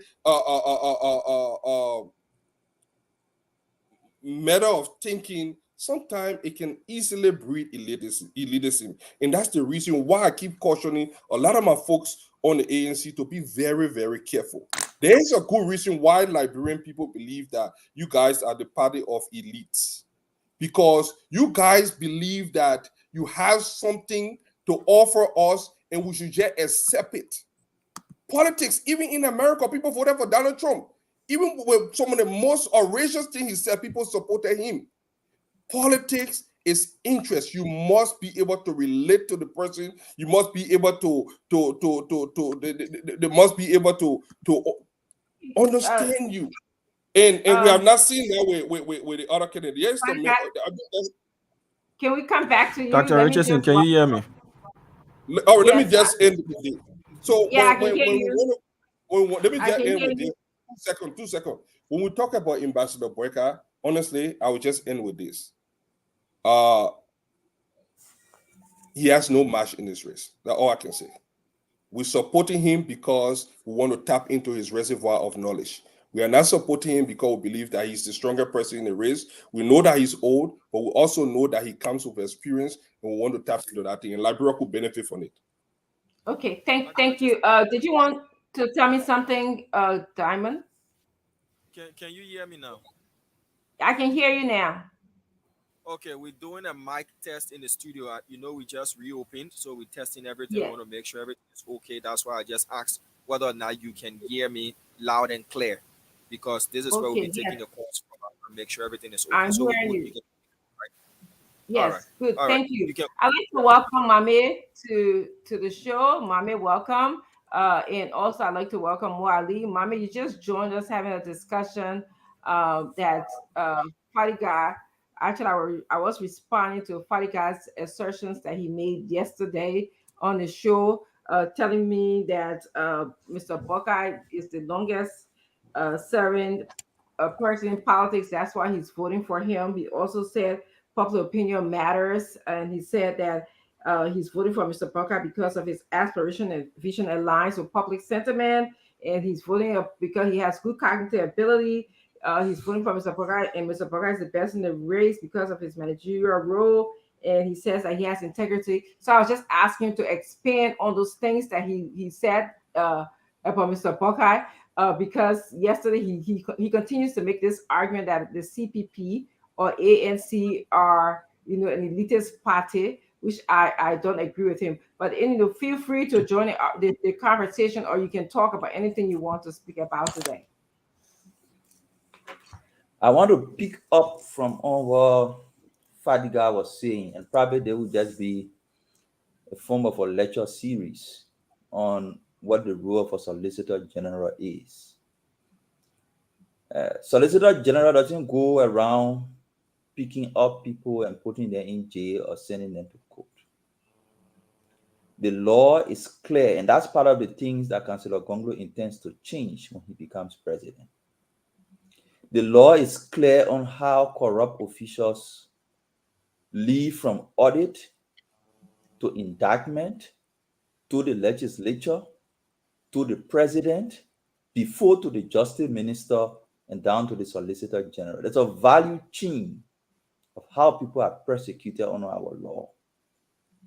The law requires that audit reports are submitted to the legislature and debated. And those reports are sent to the president based on the legislature findings. Before those reports come from the president and go to the justice minister, before Solicitor General can take action to prosecute. It was because of some of those weaknesses that why they decided to create anti-corruption commission to bypass those processes. When people realized that those processes were hampering the fight against corruption. And they created anti-corruption to give a prosecutorial power to go and prosecute. So they don't have to go through all those procedures. And they were finding it difficult to undo the act that created the GAC. So people should start saying, when you are Solicitor General, how many persons you prosecuted? Solicitor General doesn't prosecute when the president doesn't sign an audit report and there is no indictment. But this is what Gonglo did as Solicitor General. You took over a country where you have high school dropouts, people with no law experience serving as prosecutor across the country. That in itself undermines justice. So what he did, he transformed prosecution. First time setting the requirement that before you can be a solicitor, before you can be a county prosecutor across the country, you must be a law school graduate. Where of our international partners and the government did not have the resources, mobilize resources to train those people, deploy them, and provide them the logistics they needed to serve as county prosecutors. That was what he did as Solicitor General. Instead of just running behind people in the street. And how many cases did they win? Please wait for me. But I be getting chance, I beg you. I just wanted him to add it there. No, when I finish talking, you ask me a question, I will answer. Get a question down, I got. No, I said when I finish and he asks, I will answer. So no, mommy, I still fight for the jab right question down. So when it's his turn, he can, he can ask or something. There were quack lawyers all around the Supreme Court pretending to be lawyers. He disbanded that, he stopped that. And he showed that before you can go to the court to be a lawyer, to plead case, whether for or against, you must have certain requirements. So he transformed that through policy regulations. Those are some of the things he did. There was a torture center at the Ministry of Justice used to torture people. He transformed that torture center into a training center for lawyers and prosecutors. One of the persons he freed from that torture center on the day they were transitioning the torture center, I think it was Tom Kamara or somebody else. So the thing about prosecuting requires foundational transformation. And right after 2006, that was what was required. The short time he stayed at Solicitor General, he focused on transforming prosecution, making sure people who are qualified are lawyers, working with our international partners to provide them logistics across the country. That's what he did. Your question? Okay, I can start there. You can ask his question. Oh, my question was, with all those transformations, how many cases did he win? So you cannot win cases when cases are not brought to you. That's what the foundation of my statement. That before you Solicitor General prosecutes, other reports must be conducted. That other report must go to the legislature. It must go to the president. The president must send it to the Justice Ministry. There must be an indictment before you can go to court. So you can win cases when cases are not brought to you. But yes, there were cases that they won. He prosecuted former interim president Julie Bryant. It was Gonglo who prosecuted him. Oh, okay. Yes. Let me go to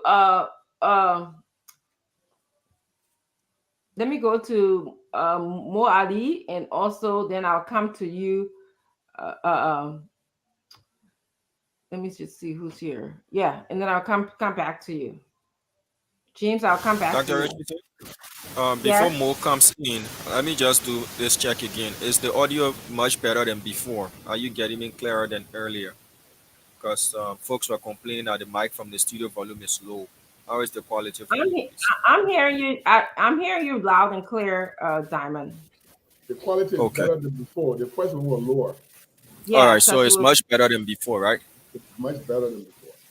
Yeah. Okay. All right. No, sorry for interrupting, but we need to get this thing done right. Thank you. Keep interrupting us as many times as you want, just so we can get it done. Let's go to, is Mo Ali off this? I thought I saw him. I'm looking. Okay, James, let's go to you. Let's get your thoughts. And maybe Mo Ali will come back in, and maybe just drop for a second, maybe internet problems. James, we can't hear you. I'm okay now? You're fine. Yes, you're fine. We're getting you. Yes, I want to disabuse the minds of Gibson and others who believed that if you are above certain age, you are incapacitated to, become a president. But most of those who will say these things are living in the United States, where we have a president who is almost 80 years old now. And the word is loving his leadership. When it comes to becoming a president, it has to do with wisdom. A president who is 25 years old without a wisdom will lead his nation to destruction, compared to a president who is 75 years old with wisdom, who will transform his nation because of his wisdom. Today, we see many young leaders around the world. Example, Liberia. President George Manuel Weah is very young, but let's look at the governance. How is it compared to people who came before him? Even if we want to go back to yesterday, President Ellen Johnson Sirleaf, former President Sirleaf, let's compare the leadership, where she took the country from to where she left the country, and where we are took the country from and where we are today as a nation. If we want to look at the age difference, who did well and who is not doing well. To me, becoming a president is not about the age. It's about the wisdom, the ideas you bring to the table, and the minds you have to transform your country. So GNB becoming president at the age of 80, 90, 100 is not a problem. But is GNB willing, or GNB has this ability to put forth ideas that will transform the country, or Cummings or whoever that will come to become a president? To me, we should not focus the idea on the age. Age is nothing. We have several leaders in the world today who are very old. I just started with Joe Biden. We go to Paul Biya. We have many leaders who ages are off the calendar, but today their countries are prospering because of their wisdom. So let's talk about what this person can do and forget about the age. You bring somebody who is 25 years old, if they have no wisdom, your country will lead to a total destruction, and you will regret why. Like what many Liberians are regretting today, why they had to elect President George Manuel Weah and this, that. So let's put the idea on what this person can do, what they cannot do, instead of saying this person will soon die, or they will soon this, they will soon. Yeah, I think it make no logical point in telling the people what the country deserved.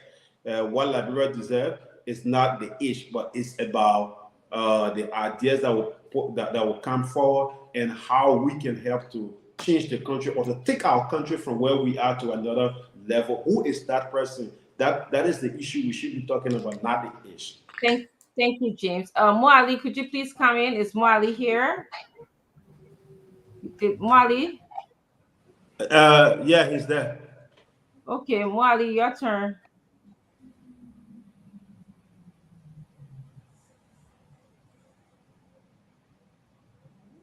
I think Mo Ali struggling with the internet in Liberia. Internet. In the net, they normally call it off or do something. Yeah.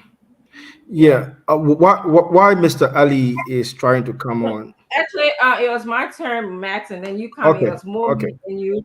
I want to address a few things that was said. First of all, Fadiga acknowledged that we don't have any good way of keeping records in Liberia, and a lot of our records have been destroyed. Either we didn't keep them, or either because of the war they were destroyed. You're right, and this is why we cannot find record on the candidate that you support. However, I want to tell you, many of times when I speak about the competence of your candidate, I don't go to records relating to Liberia.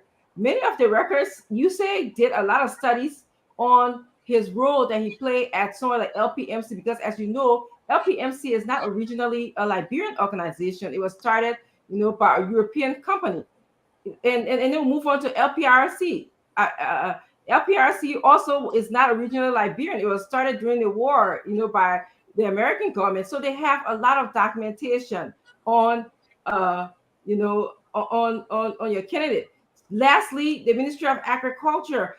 A lot of international organizations provided money for the Ministry of Agriculture, including USAID. the PL 480, as we speak about all the time. So let me just tell you, the records are out there. Number two, I want to speak about. Sorry, I have one.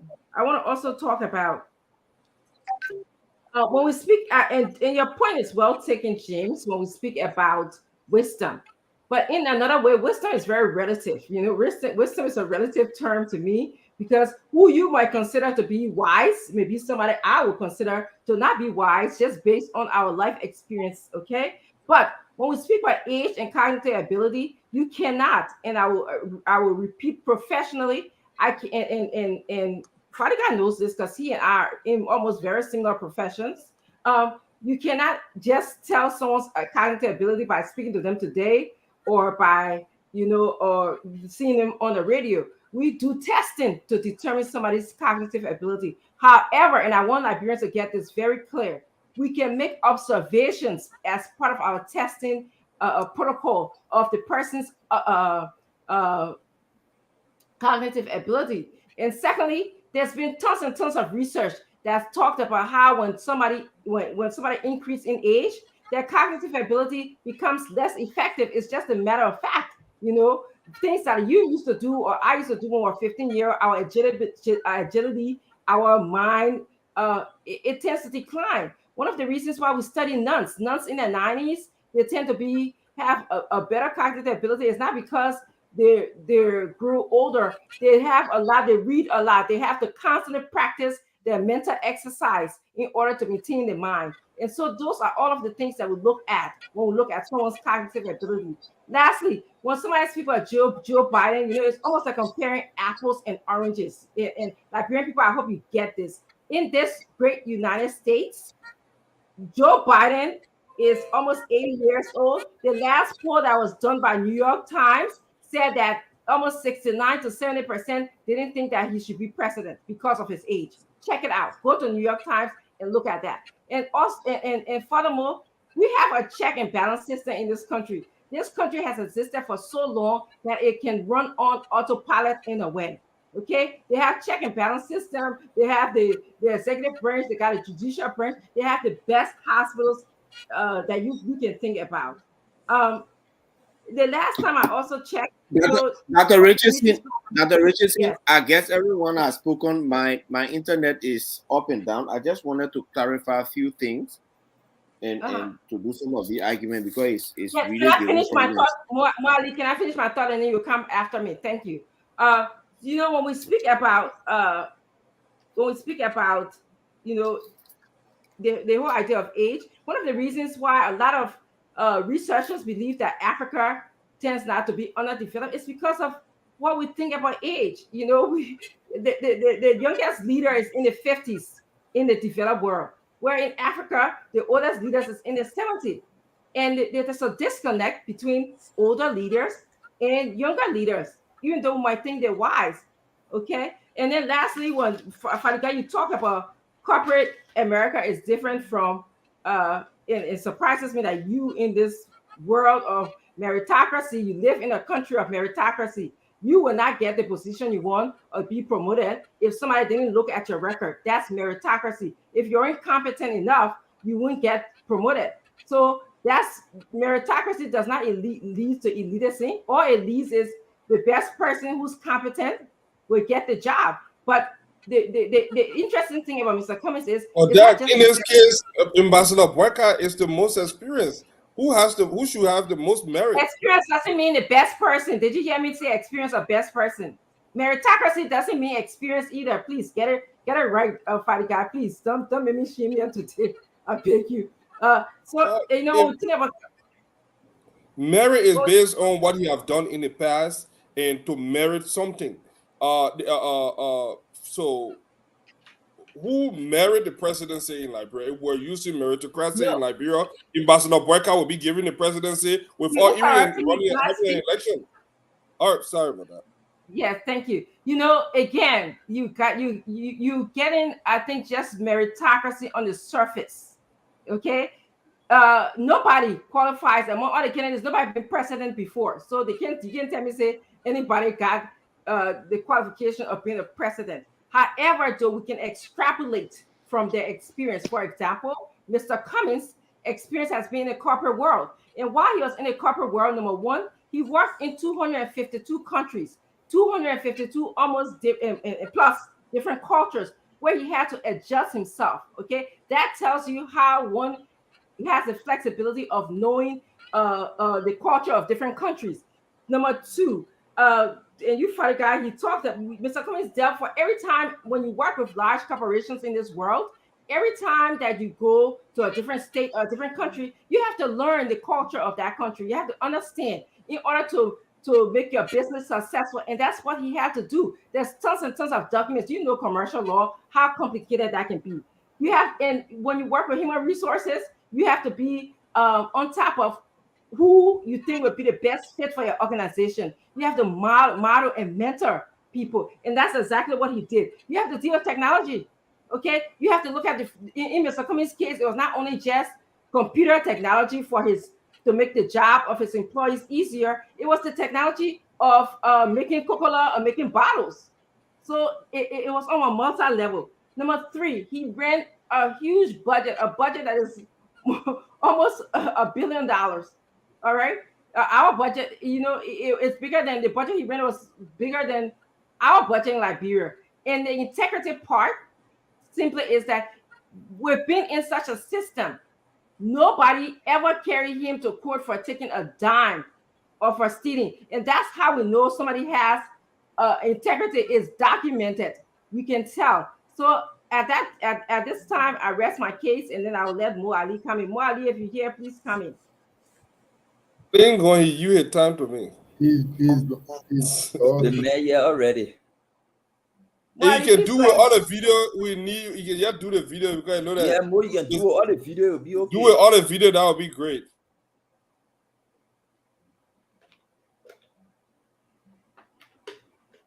You are muted, Mo. And Yeah, plenty Mo, of things that's happening. Oh, Wyatt resolve all. There's controversy around it. You know, so we need to. No, but That's fine, go ahead. That's fine, go ahead. if this was a merit based, we won't even be having an election. That's a fact, though. I like the fact that yeah, okay, Mo Ali is here. We'd like to listen to him now. Dr. Richardson, since my internet has some problem. Yeah, I see. Keep on Okay. going in and out. We can't even, we're I not think- even hearing you coming in. I think that message will be have to pass to Fago. My man, you want me to call? I can call you though. All right. Or while you wait, I'd like to welcome Mr. Fagon to the show. Mr. Fagon, we're just having a discussions on I was just basically having a discussion on some of the things that I didn't feel like responding to yesterday that Fadiga said, and I was just trying to get a clear I think understanding. he's back. He's back. He's better now. Well, you go ahead. Yeah, so quickly, y'all just have to forgive me. I just wanted to respond to some of the contradictions that Prince Maxwell was spewing out there. You know, Prince talked about people age on the Supreme Court, and they said 70 years they old. have an age limit that you have to resign. What Prince did not take into consideration is that the Supreme Court, you can be for 40-year-old, they appoint you to the Supreme Court bench. You will remain there until you become, I think, 72 or 70 or 72. That's a service of about 30 years. What does that have to do in with? service in one position? But let me finish talking. You need to be refreshed. You come But in Prince, Fagon. if youngness, if age was the thing that will go by, that would bring.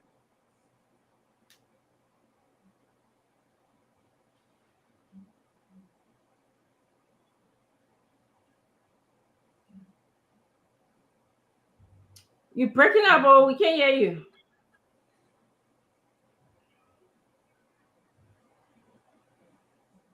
I think Fatiga is going to call him to put you on his phone, I guess. Yeah. Yeah, I think let him do that. I Let me think just Fagon can continue. Yeah, let me just welcome Mr. Fagon, and then we're gonna move on to Prince. We're gonna go to the phone line because you know Liberian people are rejoicing that the open spoon. I really want to keep the tradition of going to this phone line 6:30 because Mehmet just told me that there's other important issues that he wants to bring up.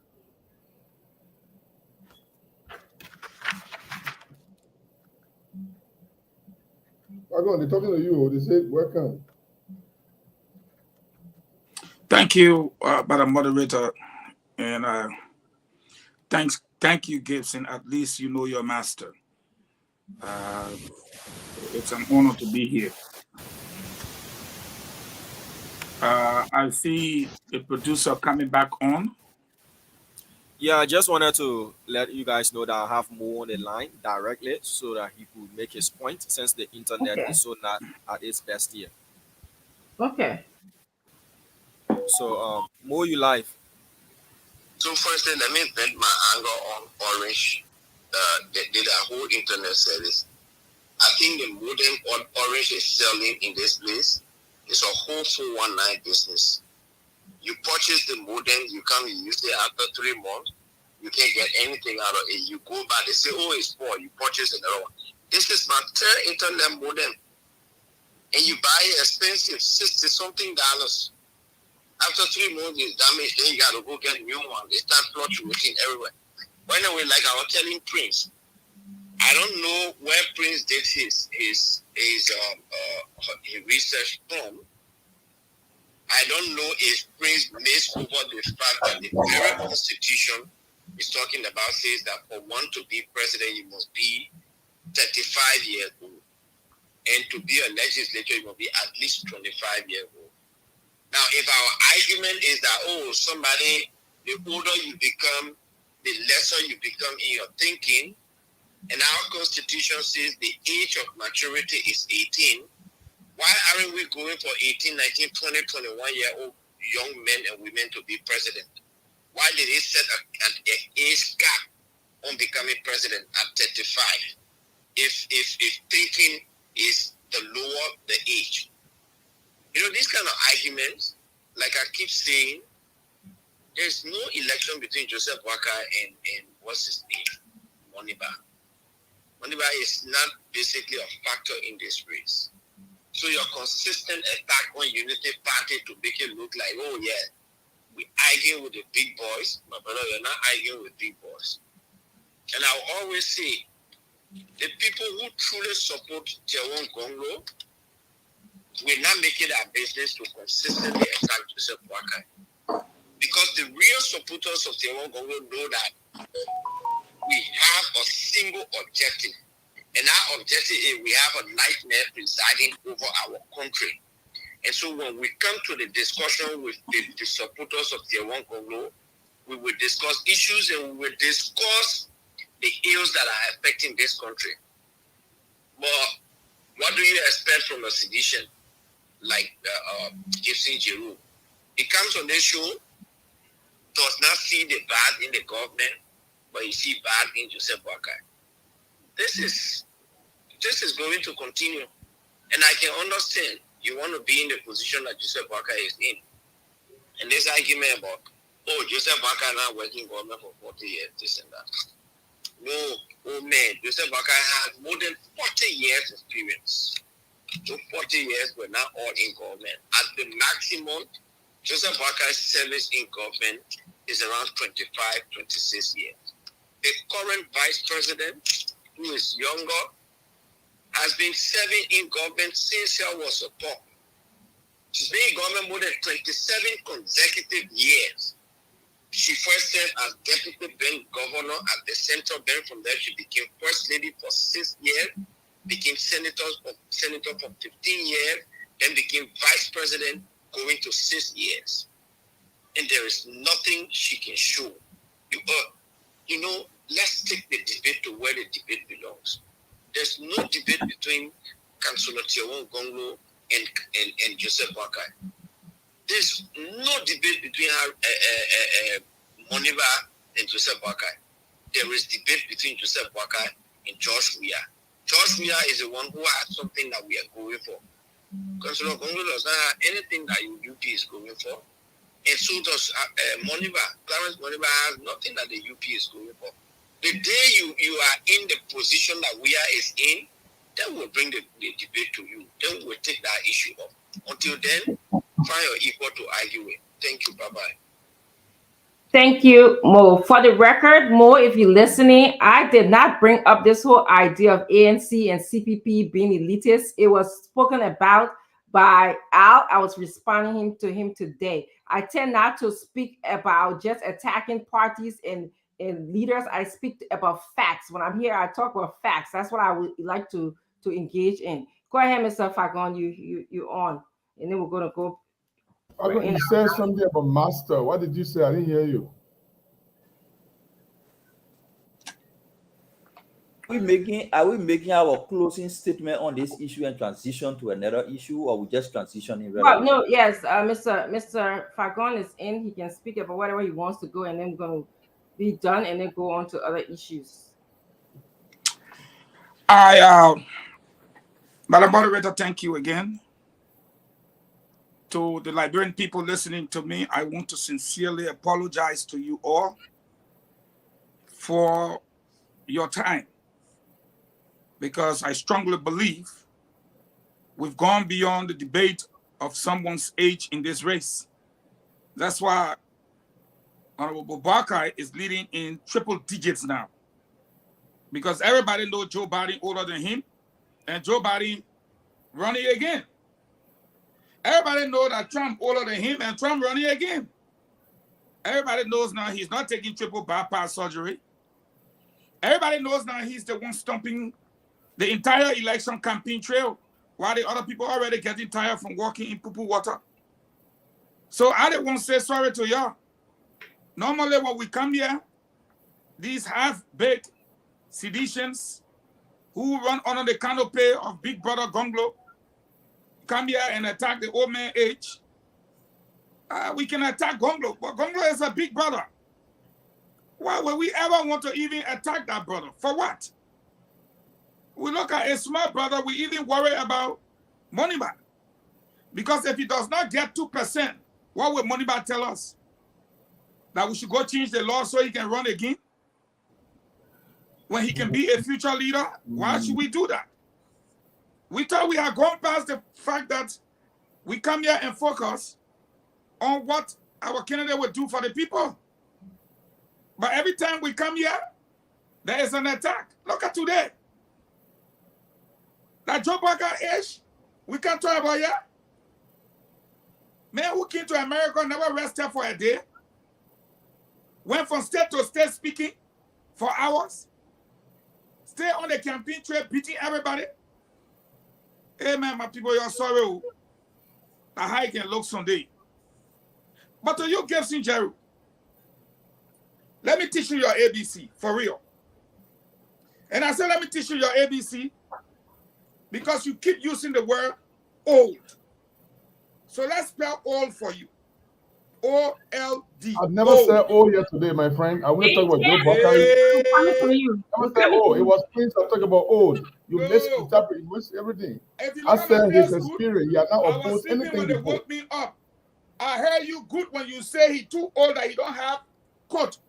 No, I was telling you that it was Padika who said I was quoting You don't Padika. have cognitive. Okay, go You ahead and spell talk. it. I will say what I want I to said, say. Madam Go Moderator, ahead. let me say my team. Go ahead. Go ahead. Go ahead. O-L-D, old.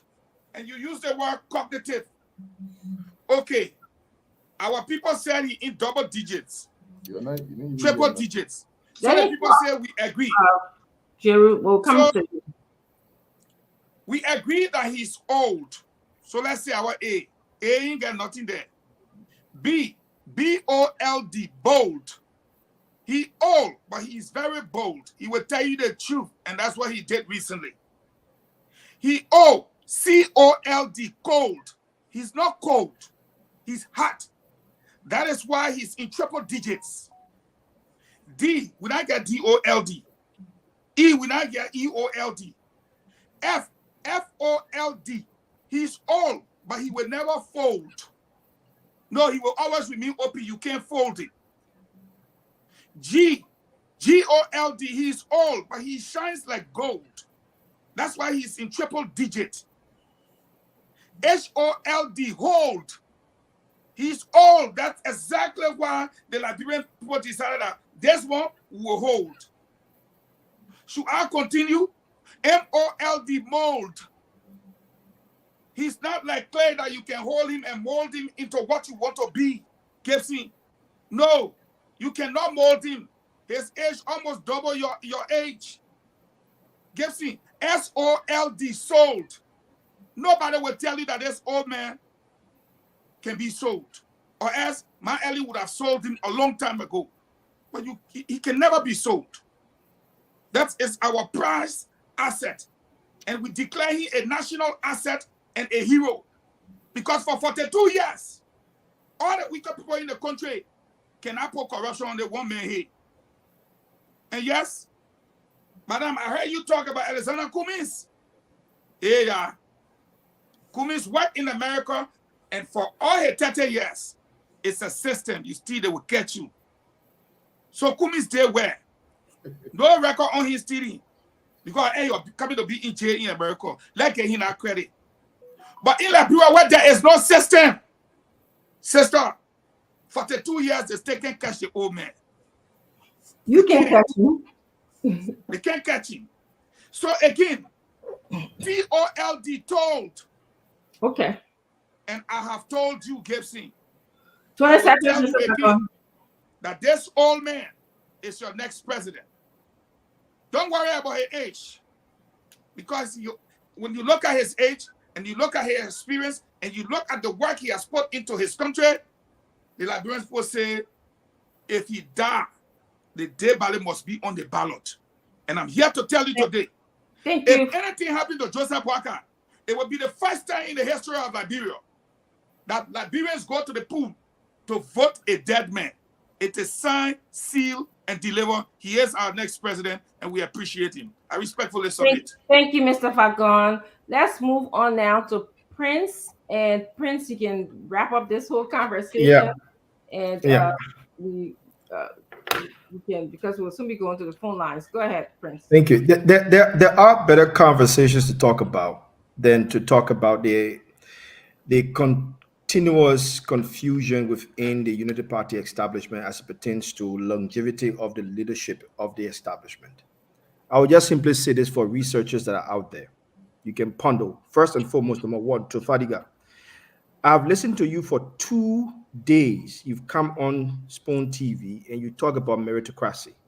Not once did you make mention of the research of meritocracy. To Liberian people, let me let you know. Every time when Fadiga comes on and talk about the ills of meritocracy, he's speaking about the work of Michael J. Sandler, a Harvard University professor. And the research work is called The Myth of Meritocracy. We should go and read it. It did not talk all bad, as you always pointed out. So please, when you're quoting people's work and you want to talk in depth, quote the person that said the work, that wrote the work, and give them that credit. Please, Fadiga, I beg you. That's number one. Number two, Chief Justices in Liberia retire at the age of 70. No matter where they start, from the age of 10 years old, 40 years old, 30 years old, wherever the case is. An addendum to that is the fact that all Chief Justices and Associate Justices are public servants. That's number one.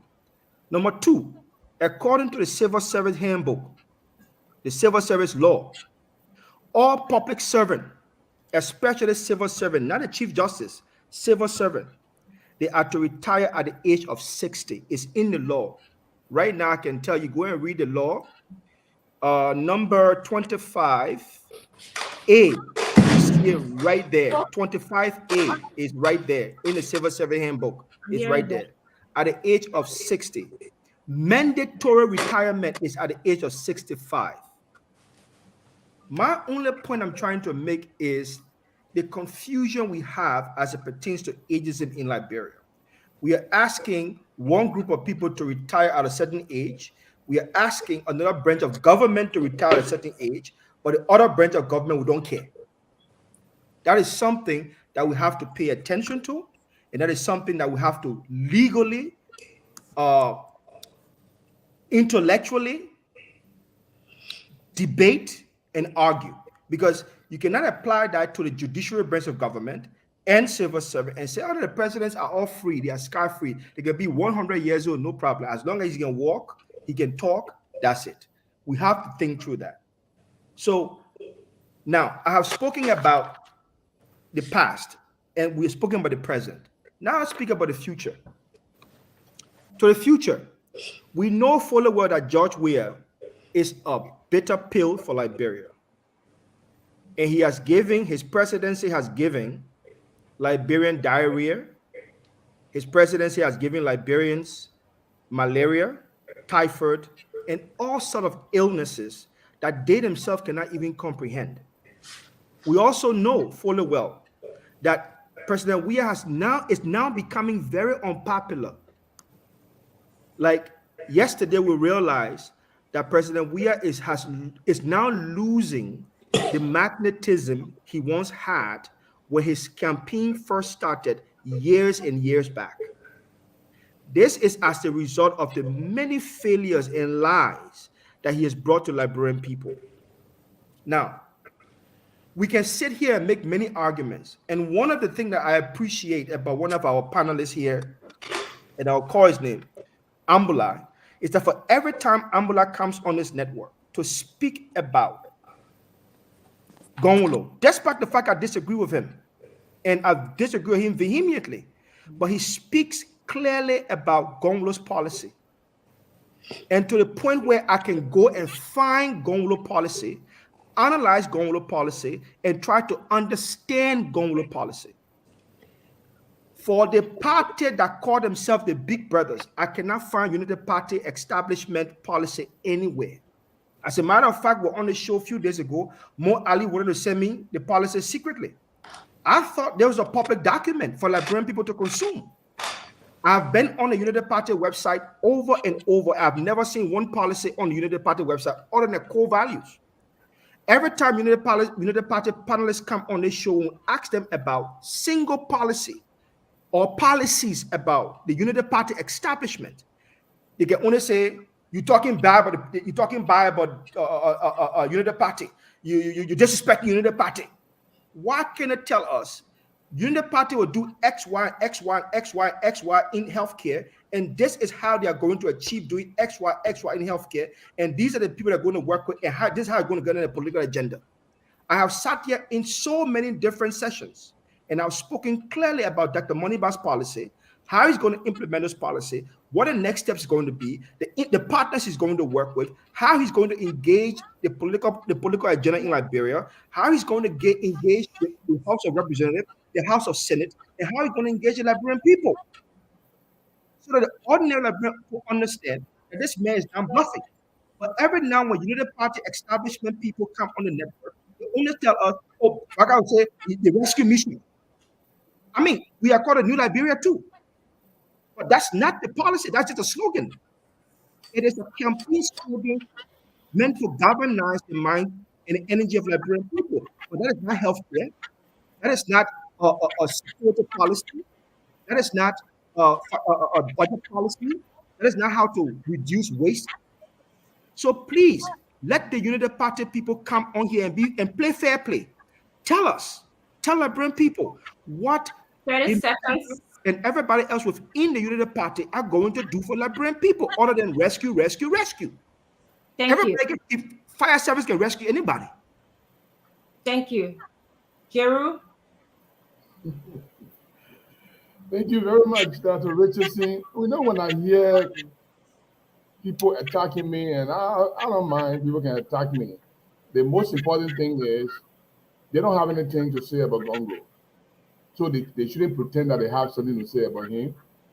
The only thing they have to say is to praise Gongo. He is good.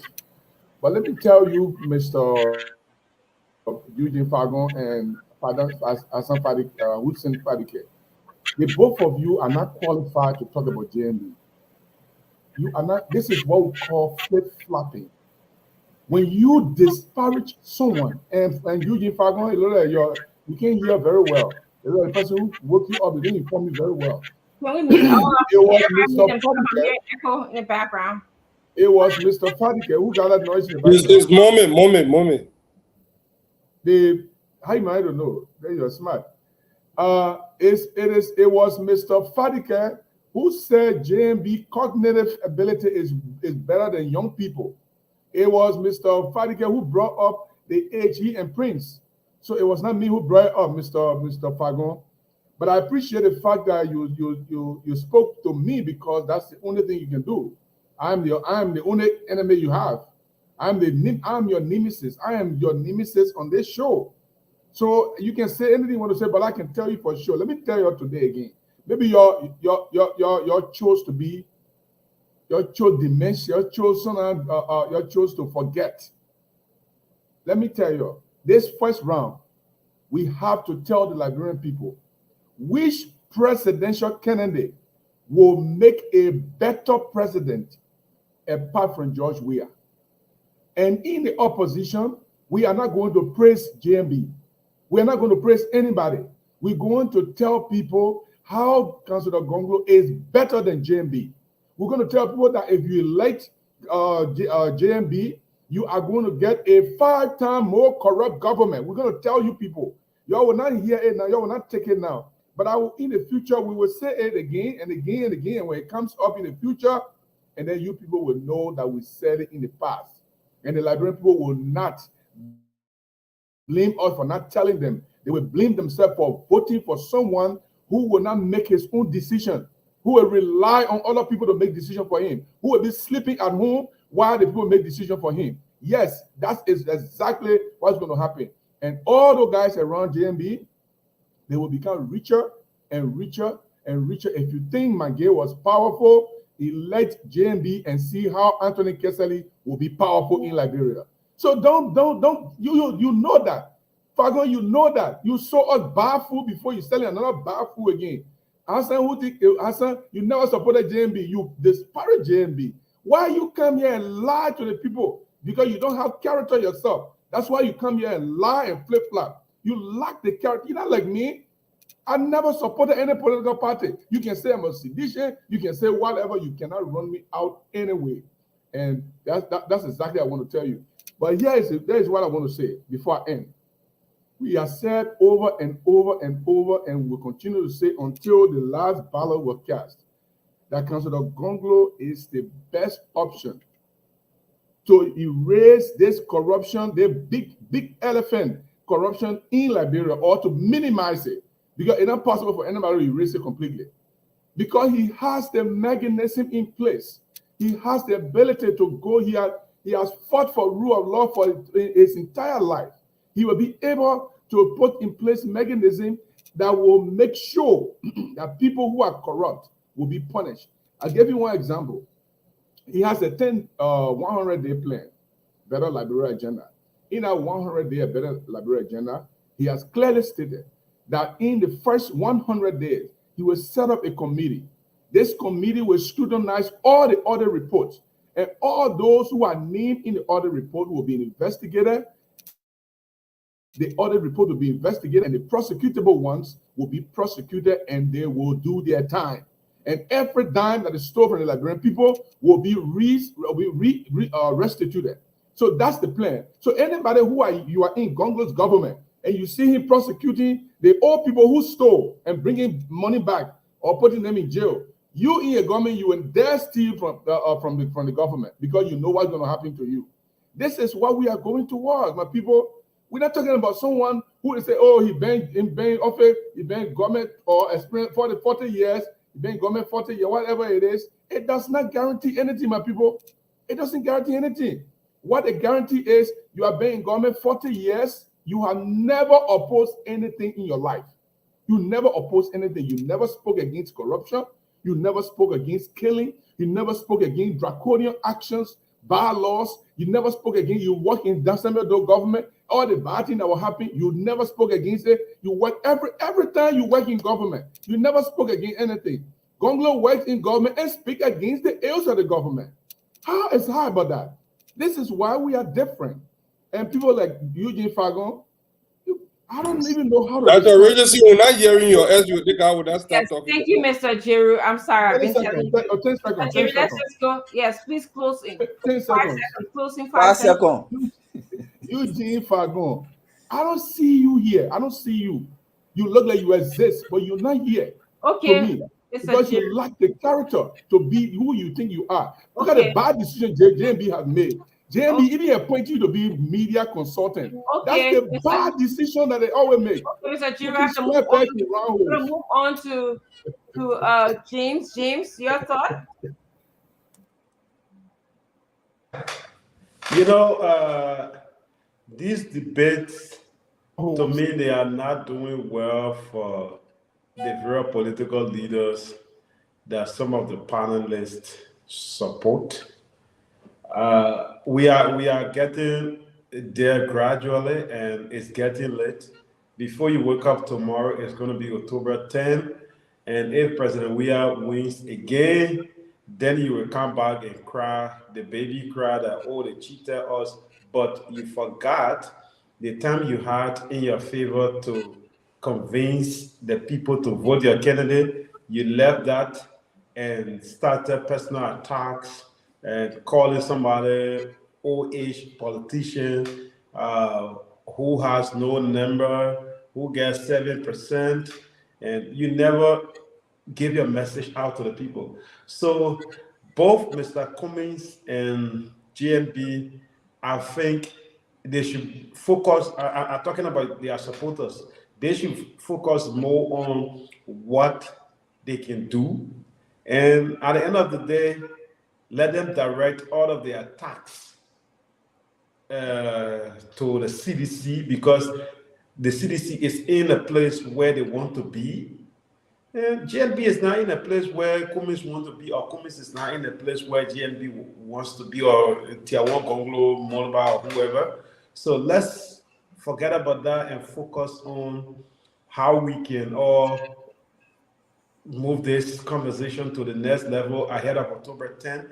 But again, what I see here is personal hate for some of those members, not just on the show, but in Liberia, the Liberian community as a whole.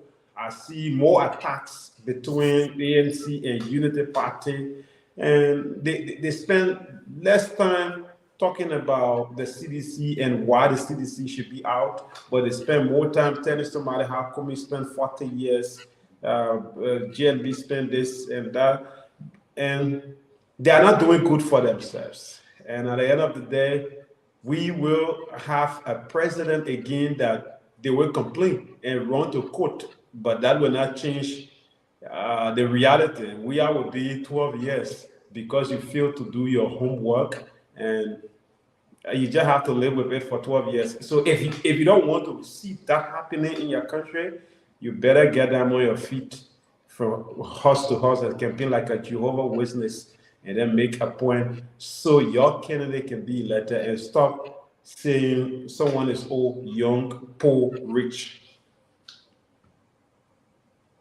Thank you. Fadiga.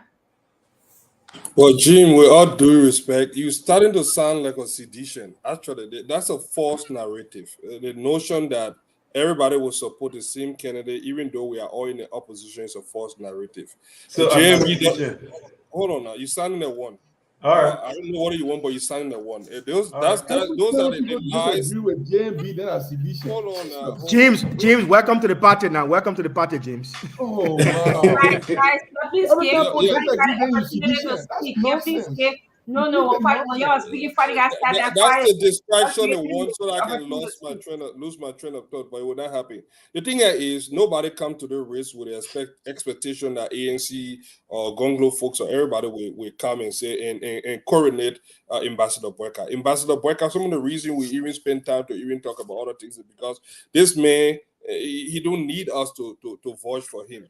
His character is a testimony. His life that he had led in Liberia is a living testimony. So we don't need to spend that much time. Look, take Prince for example. He supported Kennedy. Look, Clarence Monima, the reason why we even talking, you guys speak about Ambassador Boyka, what have he done in Norfolk County? His dad was vice president in one of the most ruthless rogue regime in our nation, one of the most repressive regime of our time. What did he do? He came from a lineage of people that help corrupt and mess the country up. Now he wants to be rewarded talking about New Day. What they need to go for the New Liberia, New Day. Look, those are just words. We know the serial candidate in this race. Lova Kante will never leave, even if the former vice president were alive. You put him neck to neck with Ambassador Brecker, he will be defeated soundly. So if we're looking at those things, why should I spend my time wasting time? And to good day, let me just say this. The notion that those are the things that the false narrative that have been peddled by sedition, that when they rig the election, they will say, oh, they were making power and money. And say, no. We came to this election knowing for the world that everybody would not be on the same page. All of you have your different candidate. Majority of the Liberian people are gravitating towards Ambassador Brecker for a specific reason, and that would not change. This election is a two-horse race. All the rest are just joining lists, are just spectators, and we know that they will come home. Because what is at stake in this election is more than how we feel about Councillor Gonglo or Clarence Moniba, Council Bosby, trying to have a name out there, or so many things. We know the serial candidate in this race is going to be Ambassador Brecker and President Weah. And when that time comes, we need everybody. So we don't have to be beating on people like Cummings. Look, I watched a video of Cummings, of Mr. Cummings yesterday, where one of his brother, I think Clarence Cummings, was speaking about him. And when I watched that video, there was something very important in that video that says a lot about why Cummings is not resonating with the people. Cummings has this conservative mindset. Our Liberian people, they are very liberal in their thinking. If you come with your conservative attitude, there's no way that you will get you to them. So, but I won't want to beat too much on those candidates because we know. Let us focus on the two big horses in the race. So, Jason Jari, I won't take the bait. Everybody that know me know that I supported Ambassador Brecker. You supported George Weah 2017, and I've continued to support Ambassador Brecker. So I'm not even going to go into that. But what is at stake here? We have a young president, a very young president from our generation. This is the most youthful government. I mean, I don't think any of you can disagree with me that this is one of the most youthful government we have seen in our time. And what are they doing? They are a terrible representation of our generation. And you telling us to lock up all our older folks and put them in cage because they got some cognitive impairment and they can't function? No. We need to tap into the reservoir of knowledge. Why you think that everybody keep referencing the late President Turnbull as one of the greatest presidents of our time? There is a reason, because it comes with experience. And that experience, Mr. Cummings doesn't have it. Tiawon Gonglo doesn't have it. No other candidate in this race has it. That is why people feel safe with Ambassador Brecker. It's not only about the UP. Ambassador Brecker himself, his name, his character, and his experience is one of the reasons people are gravitating towards him. So, James, I beg you, don't even believe that because we are fighting and there will be something. Yes, we do not expect everybody. These are sedition now.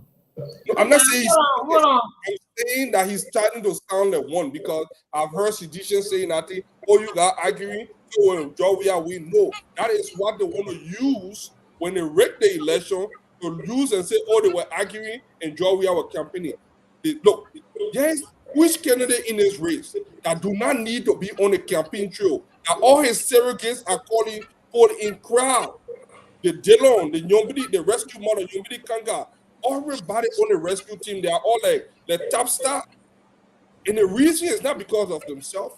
The reason is because they are behind a candidate that is very popular in this race. They are behind a candidate that the Liberian people feel very safe with. They're behind a candidate that, after a very long period in government, nobody can point into anything that you have done, any malpractice, any corruption. That is completely unheard of in Liberia. Show me one Liberian politician that has stayed even 3 years, and we don't see them building something. This man lived a very modest life. He's very honest. How many party got there? Yeah, Well, let's just Yeah, 30 seconds, buddy, guys. 30 seconds, buddy, guys. yeah, go ahead. The people in the comment section say, "Wow, I can't talk the comments."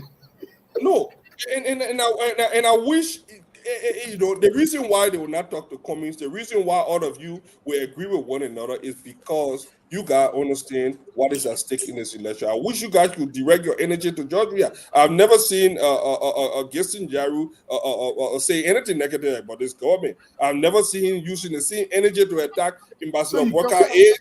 Okay, I want us to just focus on this. Yeah, all right, but 30 seconds, I will just be brief. You guys can bring up all the attack. It just showed that Ambassador Burka is stronger. It showed that he's leading this thing. So you guys can bring all the attack. But I hope that if you guys could redirect your focus on the main 800-pound gorilla in the room, which is George Weah and his homeboys. Thank you. Is it my ready to accuse me? I wanted to say something. He said my something. turn? No, I didn't accuse you. I say you start. Let's go back to our closing Reddit time. Thank you. You are now sedition. Once you critique, Hey, then right, what you have to let me. you are sedition. You have to write it down. When it's your turn, you will say that. It's my turn. I want to say a few thoughts of mine. Fadika, I wish you take the same advice that you just gave us to focus our criticism, constructive criticism, on George Weah, which is the person who is causing the Liberian people a lot of suffering right now. When you come on this platform, you talk about ANC, Mr. Cummings all the time. That is something that is done frequently. There are days that I sit and watch you guys. So take that advice for yourself. And number two, yes, I want to just clarify. I did say that it was 252 countries, but it was actually 52 countries that Mr. Cummings worked in. And making clarifications like this for educational purposes is a hallmark of being an educated person. Number three, meritocracy. Somebody spoke about. I want to give Liberian people the definition of what that is. I'm hearing echo in the background, and just expanding on what Prince said. So meritocracy, since that word is strewn about all the time, it's a social system in which advancement in society is based on individual capabilities and merits, rather than on the basis of family, which is nepotism, wealth, which is certain people, privileged people, or the social status that you fall into. So just to get that clarified and expanding on what Prince said. Lastly, to make another correction. Jack, which one of the candidates fit that definition? That definition. Ambassador Burka. I'm not going to argue that with you right now because, okay, we're not going to argue. I respect your view. Let me just tell you that. The only thing I can tell you is I respect your view. I just hope that you respect my view as well, because this is what democracy and us being on this platform is all about. So when I said that the American government I believe it was 1950s, in the 1950s, the American government built what we now call our LPRC. Go and research it. The first company was the Sun Oil Company, and the second company was then the Latron Company. They actually was in charge of the operational factor of LPRC, and they have lots and lots of notes on the operation of LPRC, followed by the managerial aspect of the company, which was held by Liberian government, and the first manager was Cletus Watterson. And I know how that system worked because I grew up in a German system where they had a Liberian manager, but just to be there in a way, and then we had a German company running our system. And just to respond, I would like to say yes, Mr. Cummings was in the American system that has a system where his integrity was intact. He wasn't caught cheating.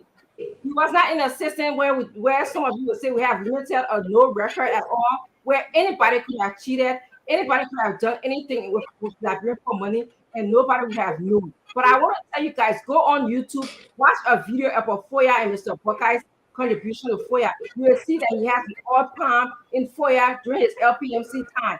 Do you have any record on how that oil palm got into Foya, somewhere that is so far up in Lofa? So let's keep digging and we'll find out. Okay, let's go to Mommy. Did you get a chance to speak? No.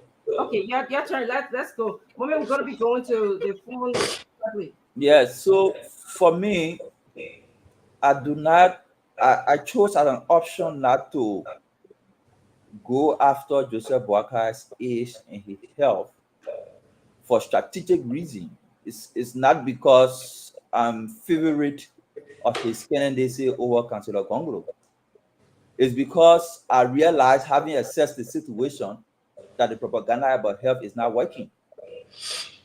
Every time it comes out, it fails. And as an analyst and a political analyst, I know always that every time there is a propaganda against a person that turns out to be wrong as the public expect, it creates momentum for the candidate or for the person. So if I say that Francine, it's not a mental health specialist working with mental health students, and the information goes all around, and after 1 week that Francine shows up to be certificated as one of the best in the US, it boosts her momentum. So my decision is a conscious decision not to pursue the issue about health and the issue about age, because I have realized over time that it is not working. What I can push the Unity Party people on, and which is the foundation of this my statement, is that our strategy is we want a better leader for our country. The only way you can know a better leader is to follow the leader's track record of service. I can tell you, Councillor Gonglo was special assistant to Amon Sawyer in the interim government. What did he do? Councillor Gonglo drafted the conflict of interest legislation document that led to the formation of the requirement regarding asset declaration in public service.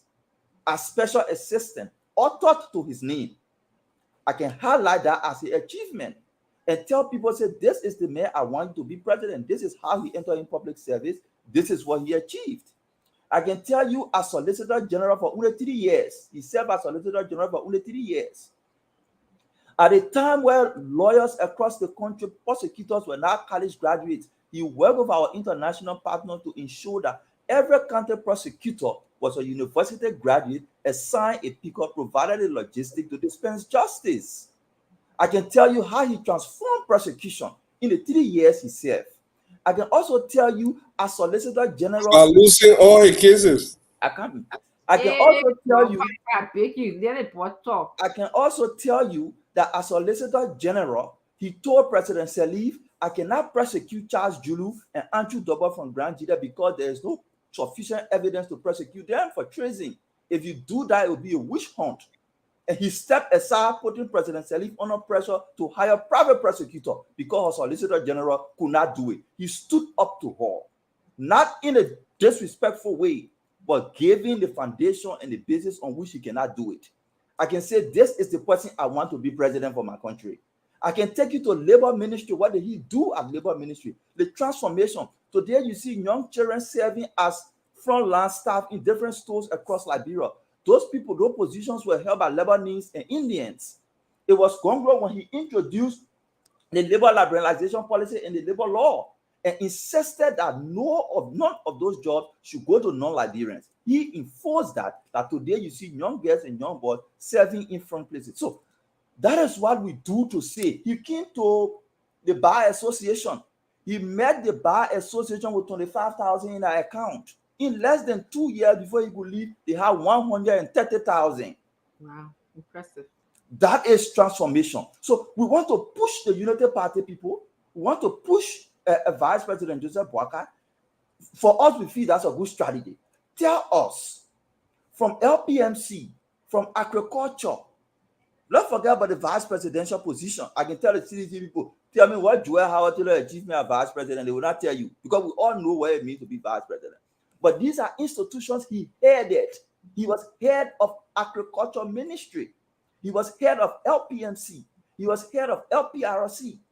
Highlight the achievements and transformation that he did for which Liberians should vote him as president. If you feel that is not a good strategy for you and you can only say arrest, that's fine. But for me, I cannot vote for somebody who will only tell me arrest. I want to vote for somebody who can document and show their track record of service and transformation over time. If Vice President Bokar cannot do that, I will not support him. I'm supporting Gonglo because I have seen Gonglo's track record of service from special assistant to Sawyer to labor minister and Liberia Bar Association. Thank you. That is my belief, and that's what I'm doing. If other people feel that it's not necessary to pinpoint Joe Boakar's achievement across the agencies he served and will say arrest, that's up to them. I wouldn't beat them on that, but I will highlight and tell Liberian people I cannot vote for such a person, and this is why you should vote for Gonglo, because this is Gonglo's track record over the period of time. Yes, thank you. Thank you. So let me beg your indulgence, panelists. Let's go to the phone line 633. At 6:45, we can stop. No. Everybody can talk on that 1 year from Prince all the way to you to Mambe. Even good day, then you say, I'm gonna talk, I'm gonna go to phone line. I thought you talk, Mr. Fargo. On that one, you not hear me talk? What when you heard that were on that you didn't talk? I thought you said something. I must say, never spoke about track record. No, that when they talk about the man old age. I thought you didn't. So you heard me talking about Paul. No, we're not talking track record. Mambe was the one that said we should transition. Yes. And we have transition.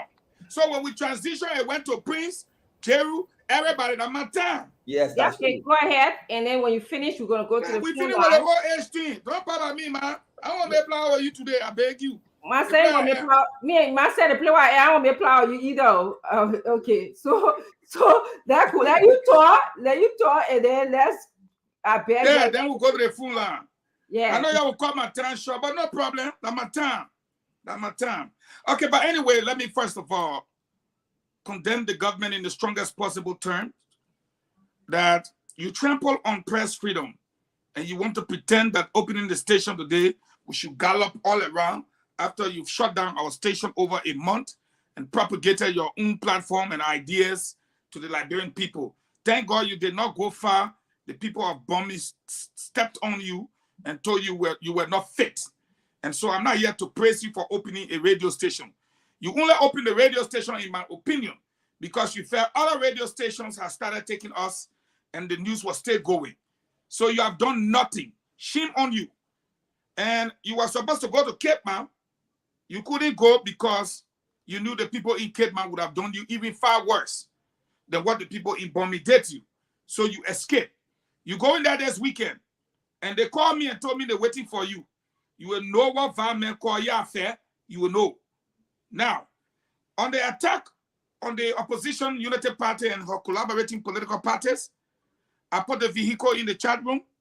The individuals that were in the car, the Secretary General of the MDR and others, I put that number there if Diamond wants to call. I'm also interested in knowing from Diamond if people are confirming, because I see Good Day posting, please confirm if you are hearing us on our radio stations. So when people call, we'll be looking for you to go ahead and tell us whether you are hearing us in the various counties on the radio stations so that we can adjust any technical issues we have. I have to stop to make that announcement. Now, I'm sorry that Prince gone. Prince says he been sitting here. He has never heard any policy on Joseph Numa Boakai. There are people that can be looking at you, but not necessarily listening to you. There are others that can be listening to you, but not necessarily understanding what you are saying. So, Prince, all the Liberian people are listening to me. Please put your email in the chat room. We don't want to argue about this. Put it there so we can mail it to you. No. It again. I said publish it on air. Wait, small. I beg you. Keep it for your closing. Every day we come here, we talk about arrest. A-R-E-S-T. What they will not tell you that the A stand for agriculture, the R stand for roads, the E stand for education, the S stand for sanitation, The T stand for tourism. You asked us to break it down. We started telling you now it's time for Liberia to transition from subsistence farming to mechanized farming. And we told you who best to do it, other than the former LPMC managing director and the former agriculture minister. Must we go to school? You don't know what we will do to do mechanized farming? It means nobody pressing again. Hey, brother. We tell you about the road fund. We say in order for us to build roads, Baga already have a track record under Madam Salih, using the road funds and other donor monies to construct from Barovia to Ganta, Barovia to Buchanan, repair the Babangida Highway, repair the Birmingham. My brother, must we go to school? I can continue. Eugene, I just said it to you again. Yeah. I just said it to you. We made it to you. Now, Abdullah Mame say, and I like the way he can talk. Oh, the boy so sweet. Smooth talker. He say, I don't want to, let it tell me what JMB have done. Mame, you get money to pay for us to tell you what 42 years of service look like for JMB? Do Yes, you have somebody, money you can pay on the station so we can tell you, show you picture and everything? When you see without boasting about what JSB has done, whether as LPMC, agriculture minister, wow, but we're not move from here so we don't waste our time. So let me close by saying some of the things that JMB will do. This is the only man Toba spoke about. And Toba spoke in the legislature and said, in the next 4 years, we're going to feed ourselves. I will send you a copy of that. Who was he talking about? Who was the LPMC boss? Did you know about Who that? ushered in the Tabata Hospital? Who brought right now all the rivers that the boats are on, the jump boats that will give it a government? Each boat is capable of carrying a car, a mid-sized car, all around the country. Who did it? Ferry. Who did it? So we can't talk about 42 years. No. We come here, we are telling the Liberian people now, we will not give 11 million to subsidize the importation of rice. Rather, JMB said, I will invest the money into mechanized farming that will see us feed ourselves and export, if possible, the extras. The road fund that the road fund that and Jawea stole from, that made all the American people, everybody vest. What is Joseph Boakai saying? I have done it before, Honor Ellie. We will do it again. The road fund will be used to construct roads, especially farm to market roads. What did Joseph Boakai say about education? Joseph Boakai is saying, I will cut waste, fraud, and abuse. And those monies will be used to improve our infrastructure development with respect to education, provide an arena so our environment can be conducive, improve our teacher screening institute, what have you. I know that the festival, 10 seconds. Yes. When we come here, the reason why this old man is leading, look at tourism. You got the best waterfall in the whole world for all year round surfing, but you can't make no money. Hey man, the waves of Cape Man, the falls of Patawi, the mountains and the capes, you can't make nothing. The old man is too experienced. The city is dirty. Why you think he says sanitation? Back in the day, Dr. Francine, you never used to see the people walking around in the community. When they see your area dirty, they find you. Young boy can the same way he keeping a horse, like how he keeping the city. Dirty and don't say stink. Say stank. Stank. Stank. And I respectfully submit our next president is none other than His Excellency, Ambassador Joseph Nyuma Boakai. Thank you. Thank you very much. Guys, let's move to Thank you, Gibson, for clapping. Thank you. Yes. Let's move to the phone line. Diamond, can I ask you to come in and just let Liberians express, how they feel about the station opening or anything else they would like to speak about today?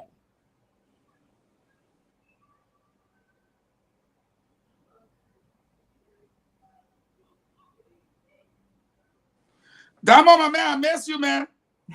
Hey, Damo. Damo, we can hear you. Unmute yourself. You're the hottest in the country right now. You are muted. You are muted. Sorry about that. Yeah, so you can hear me now? Yes, Dan. Yes, we can hear you now, hottest in the town. Okay. Thank you, Mr. Fagon, for always giving me compliments. I appreciate that. Yes. But You will always be my picking. you're, I will you're not tell too- you for you're even too million. close to 4 hours.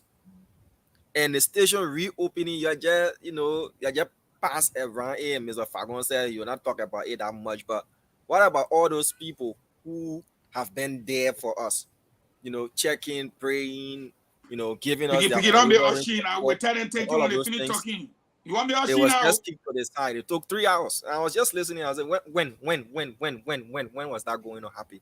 All right, 07777105055101010. Good day. You need to tell Damo something. Those Tell him are something the in numbers Ibas. to call so that you can participate on Spoon Talk for over a month, 6 days. I know you guys have been waiting It's been eagerly. a while. Yeah, to contribute to the show as well. So let's take folks on the line. Hello. Yeah, how are you? I'm fine, Chief. Go ahead, please. Yeah, I'm Andrew Kesari, Secretary General of the United Party Letter Response Bureau, calling for Sokune to show them a phone. What the name of the group again? Unity Party Intellectual Response Bureau. Go ahead, sir. Okay, we just want to say thank you, guys, for coming back on air. We are happy that you have returned on air. All of people are boasting that they are the biggest platform, but we know Spoon is the biggest platform in the country. Okay, so we lost that caller there from the Intellectual Response Bureau of the Unity Party. Mr. Fagona, you brought a response and defense team to La Bureau. You see what it has evolved into. Hello? Hello?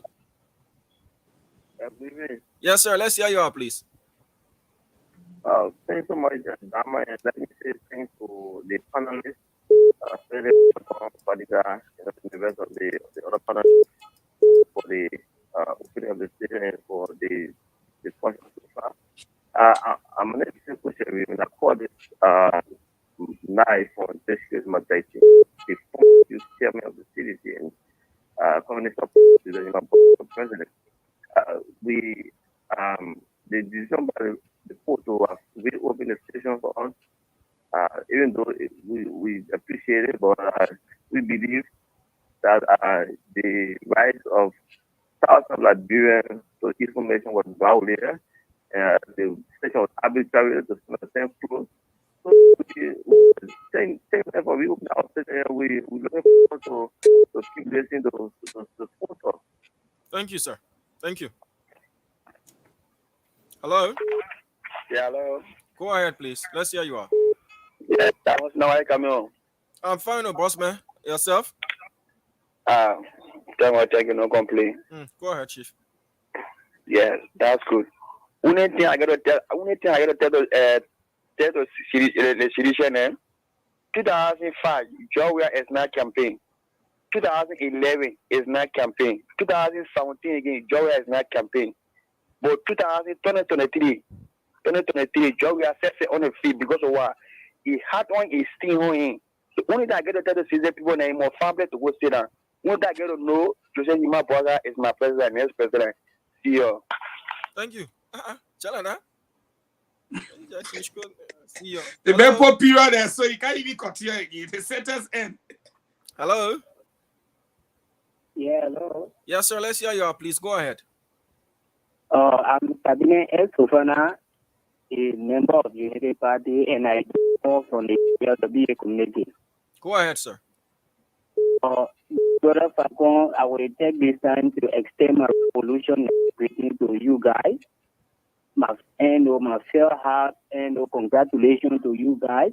No, this is the example of CDC losing 2023 election.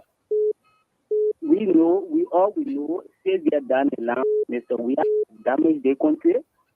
The only thing we have seen, we have first year is the bumper corruption, consistent violation of our constitution, and unemployment rate have been the highest degree, and people have been suffering to the highest. Now in the Lord, the only means of survivability by people for young girls is to go and sleep from one man to another in order for them to earn something for themselves. And the enemy. What about those that are selling? You want to limit that to that, Chief? Survive. So based on the reason, we will prepare Mr. Weir 2023. Once again, I'm Cabinet Esofana, a member of Unity Party. Thank you. Thank you. Why is your opinion, caller? But we also have to be, truthful in our omissions. Young girls in Liberia just don't only do what you said. There are a lot of them selling around, and doing other things to make ends meet. We shouldn't always try to pin the narrative as as you said. That's your opinion, though. But the fact is, there are so many young Liberian women that are doing other things to make ends meet other than that. Hello? Yeah, good evening. Yes, so let's hear you out, please. Go ahead. Thank God so much Spoon Radio is open today. Yeah, man. We are happy. When I was in Matale, I heard it. Everybody, go to was dancing. But thank God. Look, let me tell the Spoon family the first thing, thank God. And JMB, we listen to you people, JMB record, this and that. Who was Tambatela when he was interim president? We're looking for wisdom man. That document you're talking about, if you want to find it, it'll leave with you.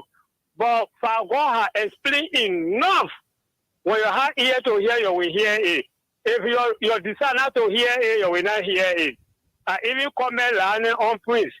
Prince is so for Liberia politics. We're always following you. When you talk too much now, your limitation will soon come. Take time. Thank you. JMB is our president. Thank you. Okay. 0777. Prince, you hear what people want you. Oh man, I've been in Liberia. I've been to all the. No, they say you must take time. They lay up. They say take time. No, because they know I'm talking the truth. They don't want me to tell the truth anymore. They want me to shut up. Don't let them further come in, so I know I'm man, telling you. I've been there. I've done that. Let me let you know now. When they say they Mr. Fagon, the last caller reminds me of we had a show some months back, and that caller said something that up to today when that Francine thinks about Dash again. And man said, even he will become president before Mr. Kumis. You remember that comment? Let me let you know that. You know how many places I've been like before you can see that? I got one call from the US. Yeah, just Mr. Fadiga, please, just a minute, please. Let's take more calls from Liberia because these folks have been eagerly awaiting this station to participate. I beg your indulgence. Let's just take a few more calls from Liberia and then we can go to the WhatsApp calls. 0777-771075, 0555-101075. Those are the numbers to call. Hello? Hello? Hello? Yes, sir. Let's hear you out, please. So, my name is Thomas Kuman. I call from Upper Carway. You're welcome, Thomas. Go ahead, please. First, I want to bless God so much for the reopening of Spoon. Actually, we've been in darkness. I follow you, Dana, when you were in the counties. So, I one person who always suggests to CEO that why the show is still having this, the closure of the FM, there should be a way that the guys, the televisions will be able to have the program running on SoundCloud and also Matuna. But then those suggestions were not YouTube. So I want to say thank God so much. And my second talking point I want to stress on is today our VP spoke, the ambassador, Joseph Yuma Boakai. He spoke and the condolences to the family of the children that died.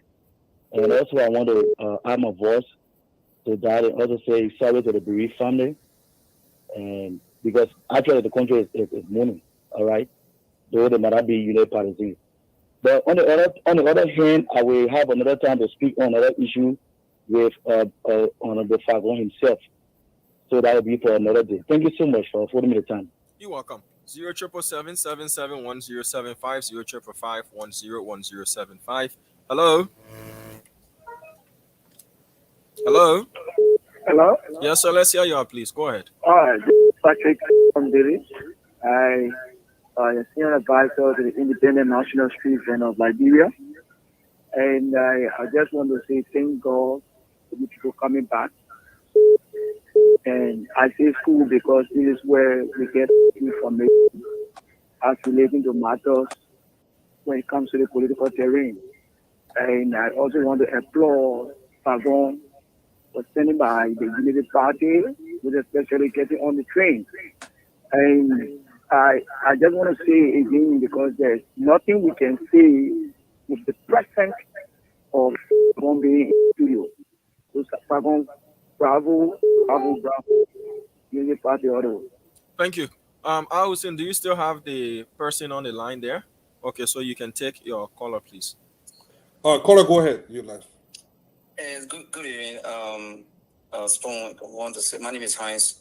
I'm calling from Washington, D.C. I want to say congratulations first to my big sister, Sis Titi Kane, for a job well done. I worked with her during the era of the 90s, PUL. I want to say thank you, Madam Kane, and to all the Spoon staff. Dr. Richardson, I beg you, I know you might, please give me 2 minutes, just 2. I want to say this to encourage everybody, including all political parties, opposition to be precise. Prince, I heard you earlier, brother, you articulate very well, brilliant man. You and Jerry, brother Gibson, also my brother from PUL.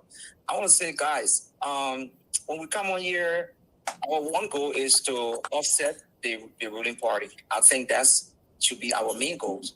But we will say things to each other that will somewhat sound offensive, but we should be able to tune down our rhetoric, because at the end of the day, we empower in the ruling party.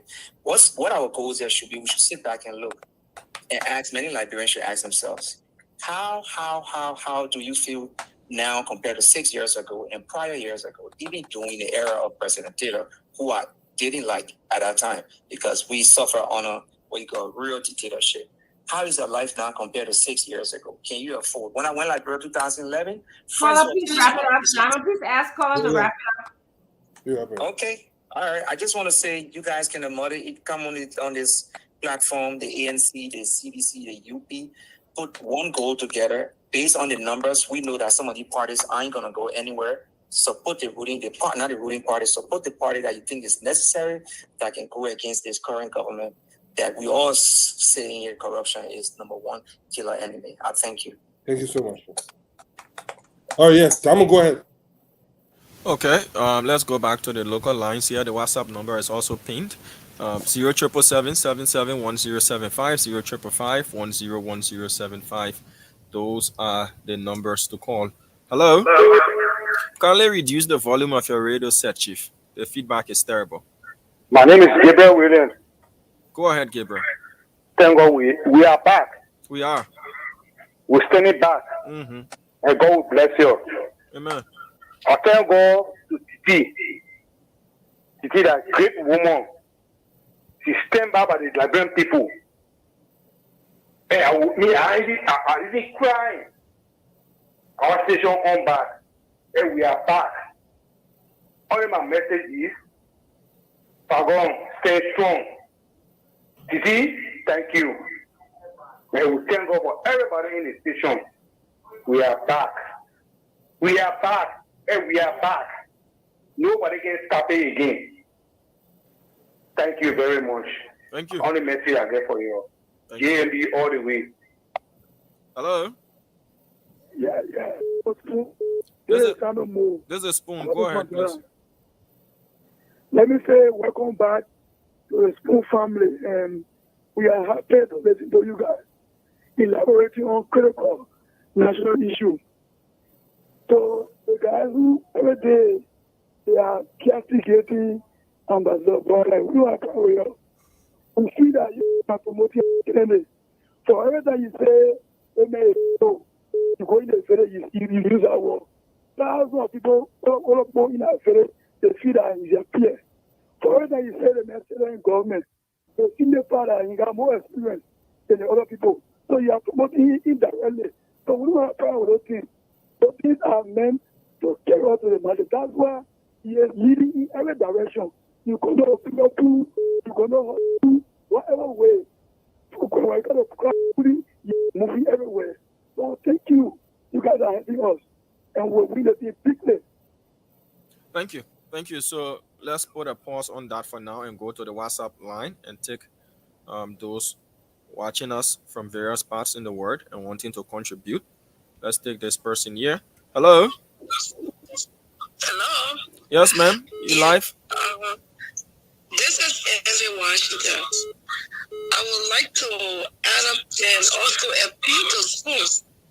If you guys can also add the local vernacular in your show to educate some of the people outside Monrovia and those who don't understand and speak English well. I would appeal if you guys can just take one day during the week, either on a Saturday, and just have people with different vernacular to just talk something and talk to the people out there. I would highly appreciate that. Thank you. Thank you for that recommendation. Let's take another person on the line. So the WhatsApp number is pinned.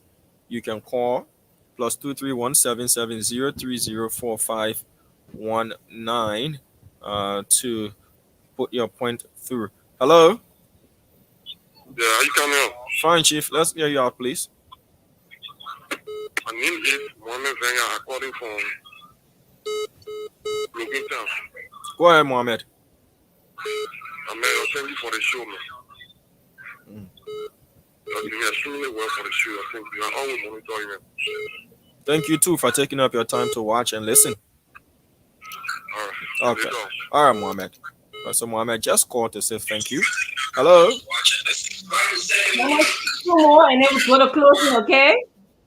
Yes, ma'am. Hello. Thank you. Yeah, can you hear me? I can hear you, sir. Kindly don't pay heed to the feedback. Just talk to me in real time, because if you do that, it's delayed. It's still sounding very bad. No, you're not sounding bad, but you're rather listening to the show, so it's delayed. There is a feedback. So just talk to me in real time as if we're having a conversation, and your point will be put through. Okay, then let me call you back and cut the other because they are listening to it in the living room. Let me just cut it out. Okay, sir. With that, we have to take another person. Hello. Hello, sir. Let's hear you out, please. This is Spoon FM, Chief. Kindly reduce the volume of whatever you're using to monitor. The feedback is terrible. Okay, Chief. This is Alexander Moses, the national chairman of the DC General Institutions, and we are one of the best again president. We have re-election. I do join the conversation from Kingsville GSA Road. Dr. Francis, I want to be very thankful because you are a strong woman. All the last day they receive you on the station, you still continue to be there. I want to tell people, thank you for opening our station again. The last time I got people to do the brushing, and by Wednesday, Friday will be there again to do the brushing. Thank you so much. Thank you for volunteering to do that for us. We'll all join in and then do the brushing together as one big happy family. So Dr. Richardson, that does it for calls, right? Thank you. Yes, Diamond. Thank All you. right. So let's begin our closing now. And we will start. I'm going to mix things up because I don't want the same ideology to present one after the other. So I'm going to start with Prince. Prince, you go ahead. Yeah. Today was a good show. Let me just make it clear to our viewers. I didn't think that was the best way from our perspective, from Linus' perspective, to speak of the opening of Spoon TV.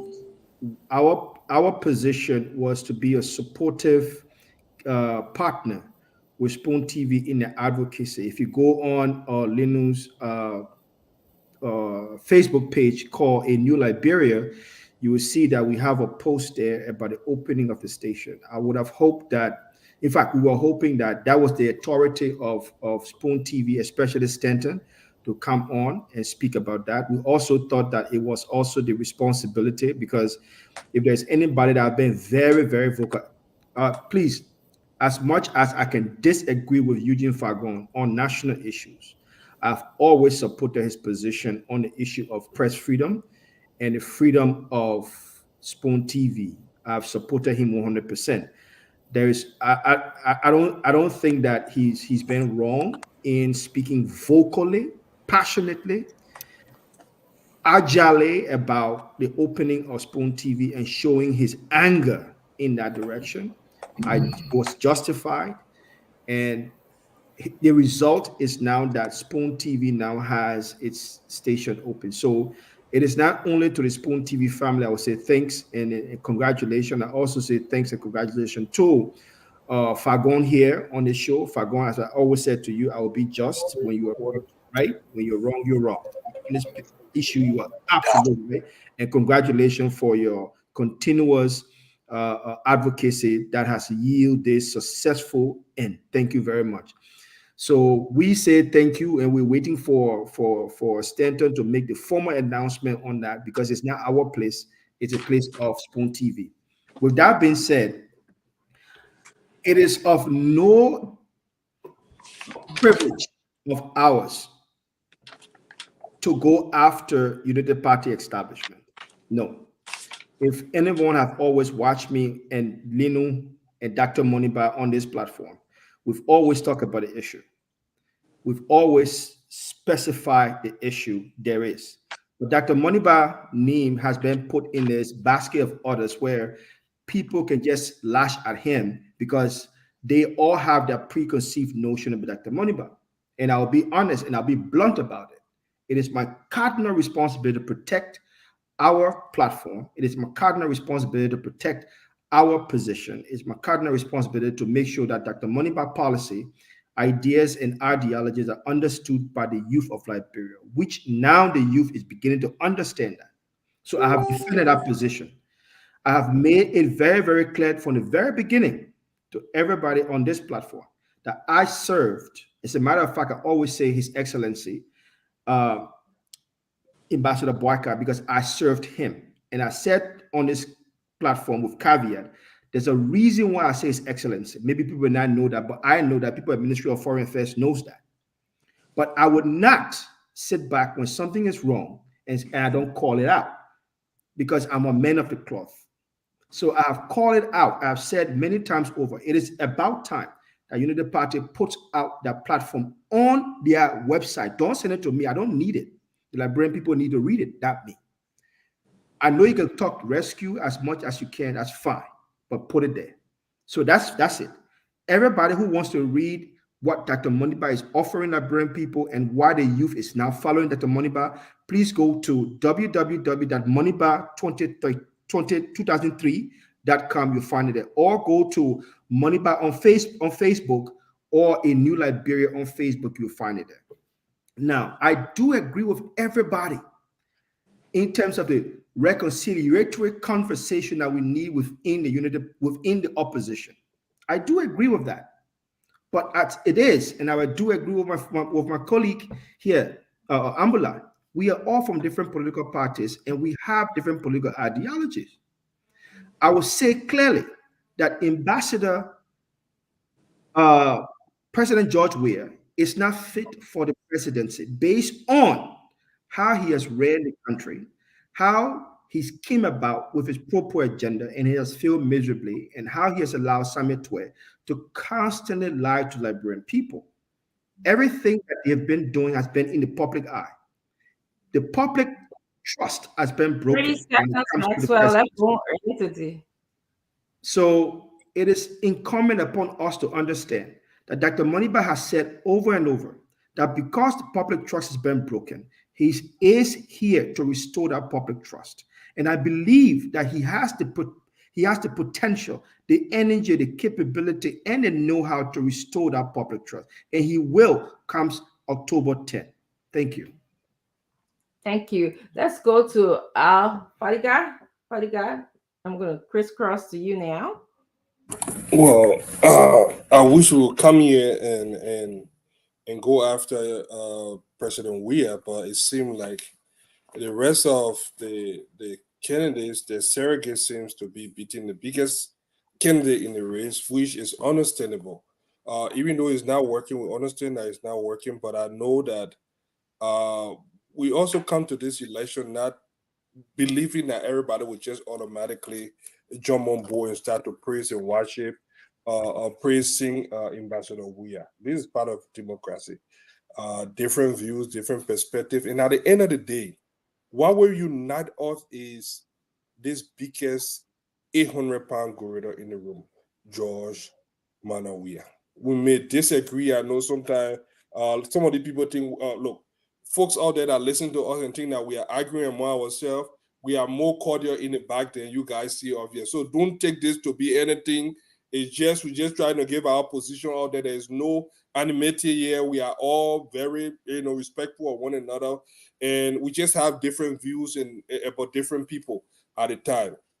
I believe that Ambassador Boyka is the man that have the experience and the knowledge to move this country forward. Other people think differently. Well, that is the beauty of democracy. But at the end of the day, we all know this is a two-horse race. Some of you guys know it, may choose to ignore it, but that is also understandable. At the end of the day, on October 10, a lot of you will go to the polls and you will think once, twice, and multiple times whether your life is about the decision that you are going to make. And I hope that decision is not wasted on, I would say, vain candidate. I don't want it to be too harsh of a word, but a candidate that do not have the chance of winning. When you go to that ballot and you carry on that secret civic duty, think hard. Is your life better? Can you live with Ambassador Weah for another day, another minute, another second after midnight October 11? If your answer is no, then you do the next best thing, is to vote for the candidate that have a steady hand, that have wealth of experience, that is ready to lead on day one. The candidate that say that in the first 100 days you already have a plan. The candidate that have common sense, sound, practical idea to solve our age-old problem. And we all know that. So I hope as we get closer towards the election, we direct our focus. I don't find pleasure in attacking Mr. Cummings. I believe he's a good Liberian. He did well for himself as an individual. The same with Clarence Moniba and the rest of the candidate, Councilor Gonglo. They have all done well for themselves as an individual. But are they ready to lead? Are they prepared? And it takes a whole lot of things into consideration when it comes to leadership. It's not only having the capability or the competence, but are they electable? There are people, look, we saw during the American election, there were a lot of young, vibrant candidates that came running, but when this old, experienced Joe Biden came, he just took the whole thing by storm. The people are more comfortable with a steady hand. They feel more secure with Ambassador Boyka, and I know they're going to do the right thing. So, I have nothing else to say, but vote number two. Thank you. Let's go to Gibson, Mr. Gibson. I like your hat, man.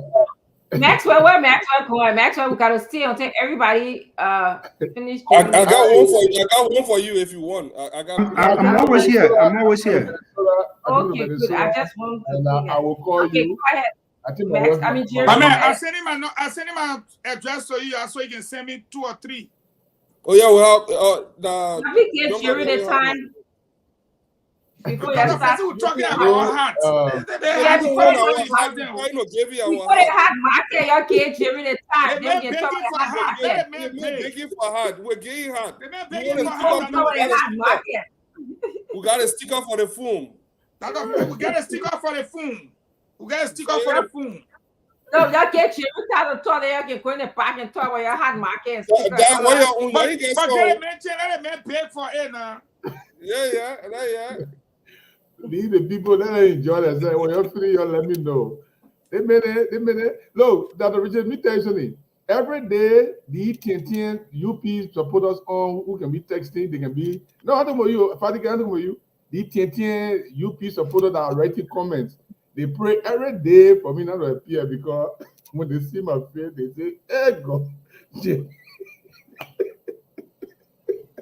So, but the silent majority of the Liberian people, they are better than the TNT people that are on this platform every day insulting people. I thought they say CDC can insult them. They are more than seditious at this point.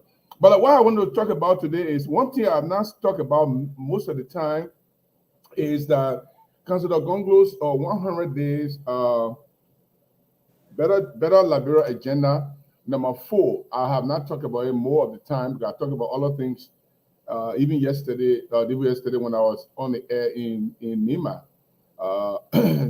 he is talking about, he is planning and he is making sure that in the first 100 days, he will put in place a mechanism to build a more equitable, fair, sustainable, transparent, accountable, and merit-based society on the foundation of rule of law and the respect for human rights. According to Councillor Gonglo's plan, and which is really, really doable because this is where he found himself, employment and the provision of social services and the opportunities for economic empowerment will be completely taking into consideration the involvement of women.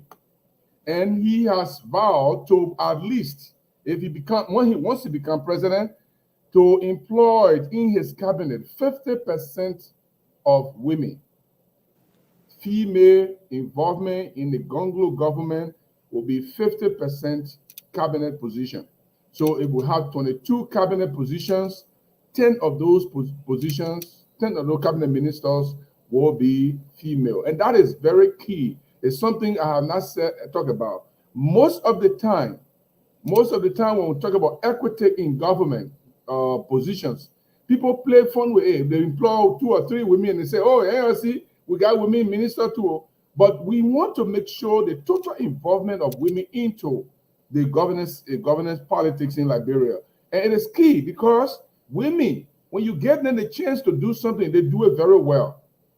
I can say that of my wife because my wife, I gave her the chance to do her job, to do staffing, to do recruitment of staff. She's doing it perfectly. And I'm relaxed. I used to be worried. Now I don't worry. That's what women do when you give them a chance. And that's why Councillor Gonglo, he has thought of this thoroughly.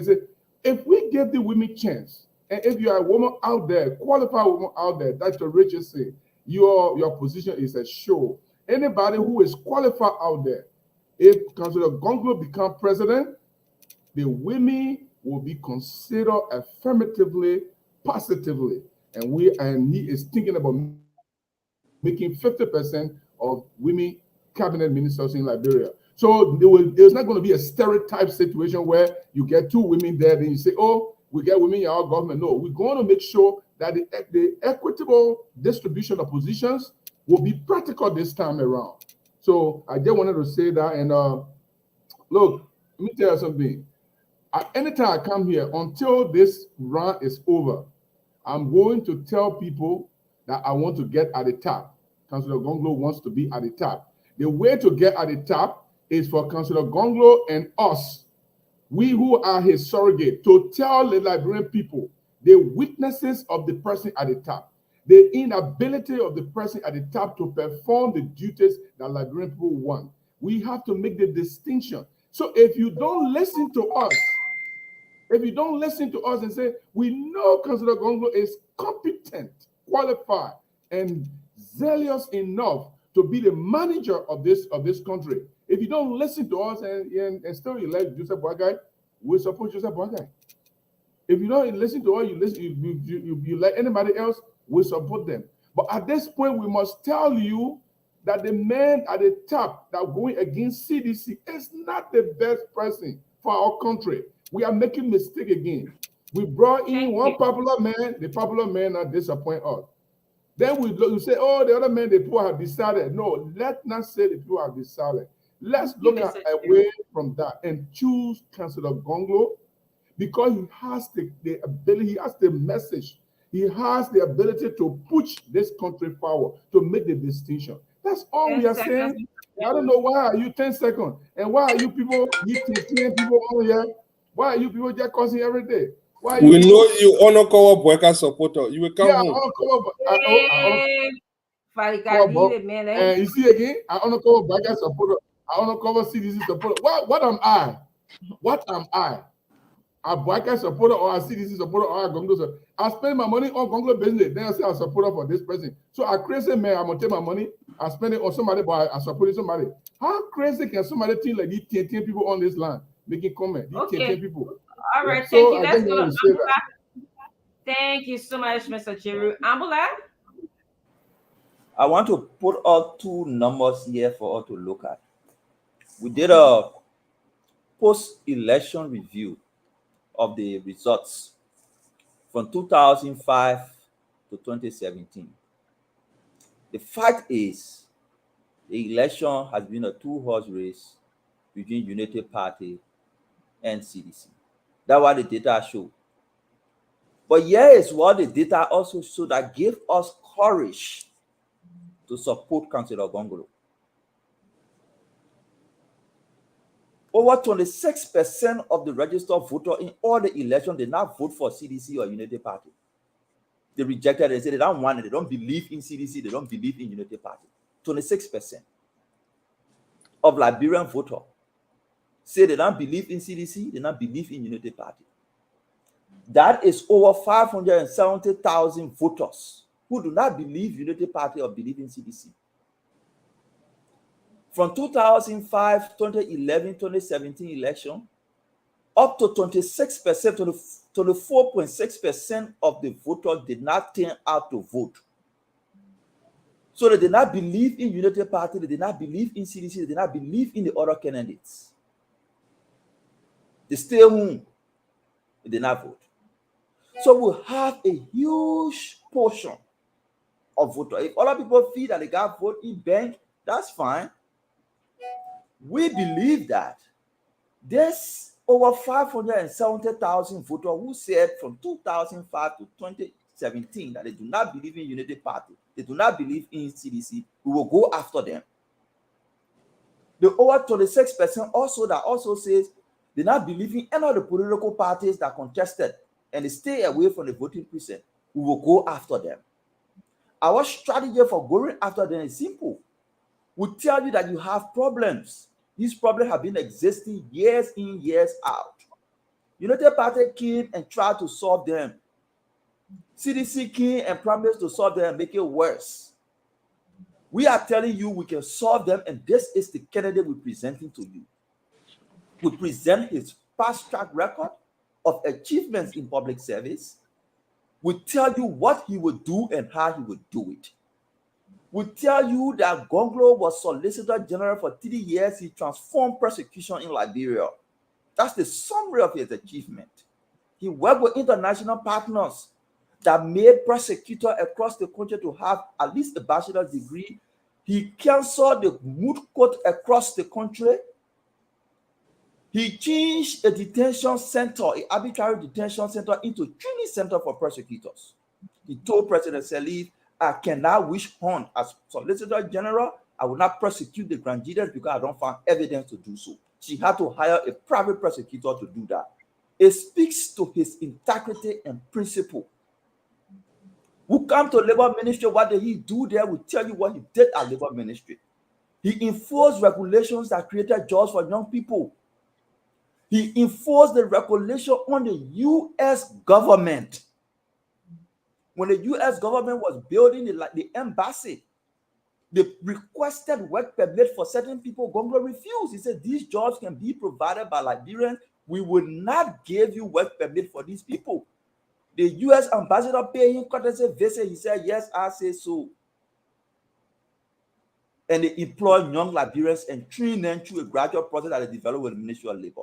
We're telling you that this is the man who came to the Liberia Bar Association, took them from 25,000 that they've been having for over 30, 40 years, and in less than 2 years, took their revenue to 130,000 2 years' time. So we tell you what he has done and tell you what he will do. He tell you in the first time in our country history, the major problem we face is corruption. He said we will fight corruption different way. We will do lifestyle audit in addition to the audit. That's what he said he will do. He didn't just tell you I will do agriculture. He's telling you that he's doing small scale cooperative led agricultural transformation. He has announced to you that to address the productivity issue in our agricultural sector, we produce 2 times less than other farmers are producing in the South region. He has promised an import subsidy strategy across the country for farmers. Education, he is telling you on education, instead of the Ministry of Education sitting in Liberia and detecting how school operates in the school districts and the counties, he will decentralize it and ensure that counties, authority, districts have their own budget to run their schools, and they will be held accountable for how they use it. Those are things we're telling you he will do after telling you what he has done before. And this strategy is intended to go out. 30 seconds, Mr. Concluding, and this strategy is intended to go out to those voters who we know for the last 3 elections did not vote for Unity Party, did not vote for CDC, or did not show up to even vote for any political parties. Those are the people we target. If Unity Party believe that their strategy is just to say arrest, it's okay, that's fine. We are saying we will go into the details and show what Gonglo did before and what he will do for them. Thank you. Thank you. Mr. Fagan? Well, thank you, Abdullah. You made some good points. And then when you were talking, the people sent me messages and said, tell Abdullah his data may be correct, but only because they want to be president and they're targeting us. Where were they when Joseph Boakai was bringing the 5 boats to haul our things across the river, even though he was not president? He's transporting us now. Where were they when Joseph Numa Boakai did the water in Bomi for the school and did the water in Bomi for the college? Where were they when Joseph Numa Boakai, even though he's not president, gave the amputees the scholarship? Oh, so now we are data now. They want us to, they won't be president, then they bring our data. They just send me a message and say, if I go read it, tell that man to take the data and let the data vote for him. We are with JMB. I just read your message. They said the data should vote for you. They are with JMB because JMB did something for them and the data should do something for you. Having said that, we want to say this to the people in Minnesota. The people that are coming from Wisconsin, Fargo, all those areas, coming from the East Coast and everywhere that have arranged yourselves under the canopy of the Joseph Numa Boakai Global Support Network for the purpose of protecting the vote. Even all the people are talking here, the Prince or the Abdullah or the Gibson, there is one thing all of us can agree upon, is that we need to protect our votes. Kumi self fighting to protect his votes. And so you people that want to protect the votes, you have been behind me on September 3rd. I am told that you will be at 4201 Regents Avenue in North Robindale. I am coming there. I don't have enough. But I am coming there with my own money. Maybe Stanton will say, hey, he said will come. We are coming to Minnesota to raise money to buy sugar, coffee, tea, and to flour for you to bake your bread in our country, Liberia. When you vote, you stand up right there before your hand like this. Open your eye, don't close it. If you can drink tea, we'll get you tea. If you can drink coffee, we'll get you coffee. To those of you in the United States, in Europe and America listening to me, send your family late $20 or $25 with the instruction on October 10th, you'll buy coffee and tea. We are not sleeping. So yes, Fadiga, I will be coming back to Minnesota on the 3rd of September. You and I will hang out at 4201 Regents Avenue, North Robindale. We are going to raise this money to protect our votes. If Gonglo protecting in Nimba, Kumi is protecting in Maryland, Behe Monimba protecting in Lofa, then of course, we too have to protect somewhere. So everybody will raise funds to protect the votes. I'm appealing to you guys to do so. You say, but Fagon, you're not closing on what JLB has done. No, yeah, it's my closing finally, the shortest. All the people talk for long. Thank you. Oh my goodness. You keep playing the old video where Madam Sally fool us. So us say Joseph Bagala Palme, Joseph Bagala this. We ourselves were talking all our yeah. Now we know the truth. Okay. Now we know the truth that they the one brought a 66 bogus agreement. They the one brought a company to take our money. They the one nail us. I'm talking to your own Kerry Street and Gary Street right now. They the one nail all our money. And now we're going to get our money. Last but not the least, Dr. Francine, this is very important that I say this. Those of you that are importing the drugs, leave our country now if you're smart. Those of you that are stealing in government, be smart. Plan for your exit. Me, anybody want to say what they want to say, I will advise my friends.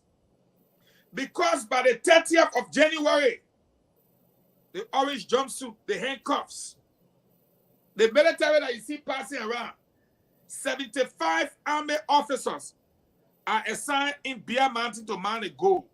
I'll give the detail of what happening tomorrow.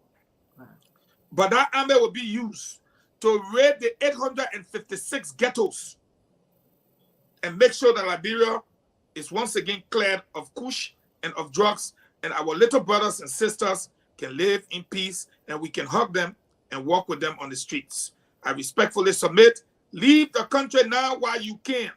JMB is not for joke.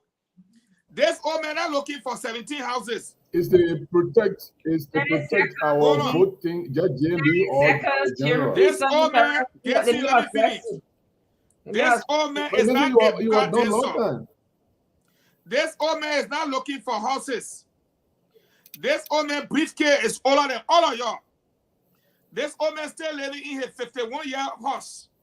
This old man not looking for plenty girlfriend. He been married 51 years old. 51 years in his marriage. This old man been wearing his one hat. Y'all leave the country before he bother with y'all. He does not like corruption and his record is clear. Leave. All right. Thank you. Thank you. I'm just going to close by saying happy opening day for Spoon. I want to join the callers who were excited that we're open, there's freedom of speech rings. But the president has said that they were going to open it. It was Fagon who said they must black out. I told them leave it, they will open it. I want to thank Nelson and Donna and the rest of the other employees at Spoon. Just thank you so much. Mrs. Titi Kane, thank you so much for all your efforts going back and forth to court, just looking at all of the legalities that is surrounding this case. I want to tell all of us on this panel and the people who are in the viewer section, let's stick to the issues, okay? When we start attacking, the leaders or the party or, even me or the panelists, we are doing a disservice to Liberia. And, even insulting me, calling me Hopo Joe, calling me all kinds of names here. At the end of the day, it doesn't bother me because you know what? My family's intact. My husband loves me. And you know what? My children are doing very well. At the end of the day, every month, I get my paycheck in my bank. And every night before you sleep, he gives you a kiss. You got that right, Amen.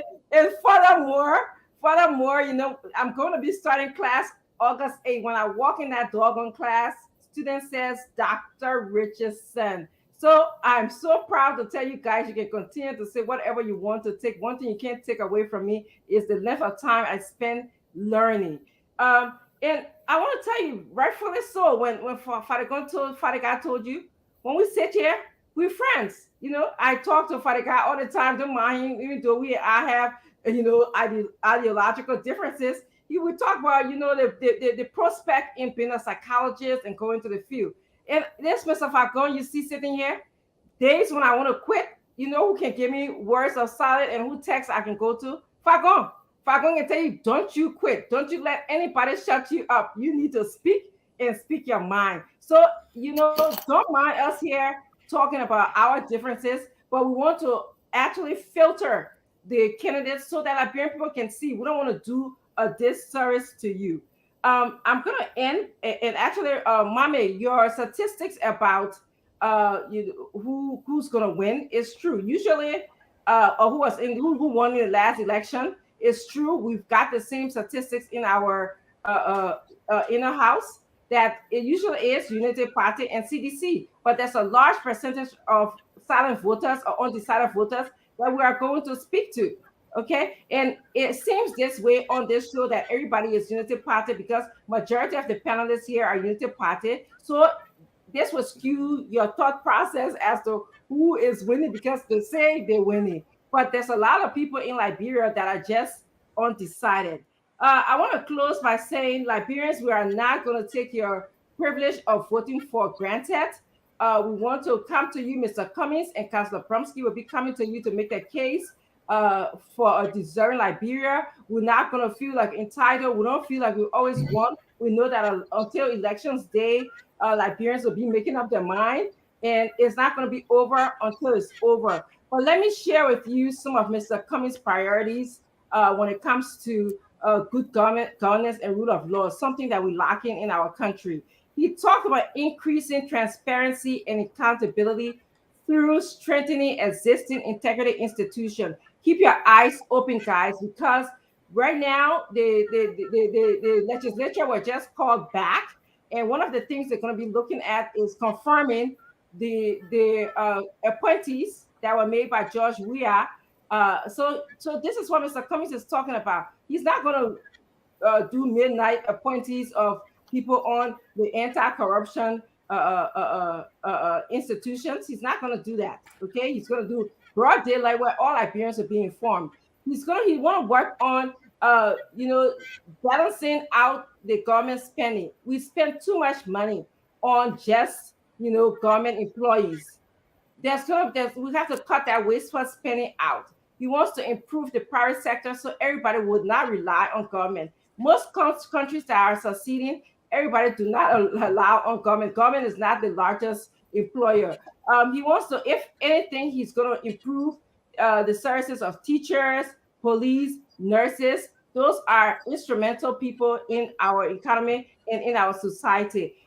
He's going to audit, of course, government agencies. That's going to be a regular thing, auditing, so we can know, where people are, where our government is, and how much money that we have to spend. It's also going to use technology, which I told you about. Having an automated service in government and in Liberia would just be a way of making sure that man is not involved with stealing, because even though machines can make mistakes, but making sure that we double check man with the machine. So I just want to tell everybody, thank you so much for joining us. Again, I appreciate I just appreciate being on this platform, and I will see you guys tomorrow. Thank you. Dr. Francine, before everybody leave, Dr. Francine, first and foremost, I'd like to thank you for your hosting of the program today. You did an excellent job. I appreciate the way in which you've handled all of the panelists here today, and I also appreciate Stanton's handling of the panelists. Even though we understand that sometimes we have to navigate very tough waters with the Unity Party people, but we do have our place to speak our minds and push forward our candidates platform. So thank you for hosting. Also, before I leave, Dr. Moniba has said that he's very open to reaching out to Spoon for an interview on this network. Nice. He's always open to reaching out. So as soon as Spoon reaches out to him, he's much more willing to bring his team together, set up an appropriate time so that the interview can go on. Just want to make that clear to Liberian people and Spoon TV as well. And I hope other candidates come as well. Well, thank you. See you guys tomorrow. I was asking you, is the Protect the Vote rally, is it general for everybody? No, I mean they're trying to raise some funds, so I wanted to know. You buy every day, you say spending your money on Gonglo. Nobody can see the money you spending. You go to your girlfriend or you come by and say you go to Gonglo. Let me alone, man.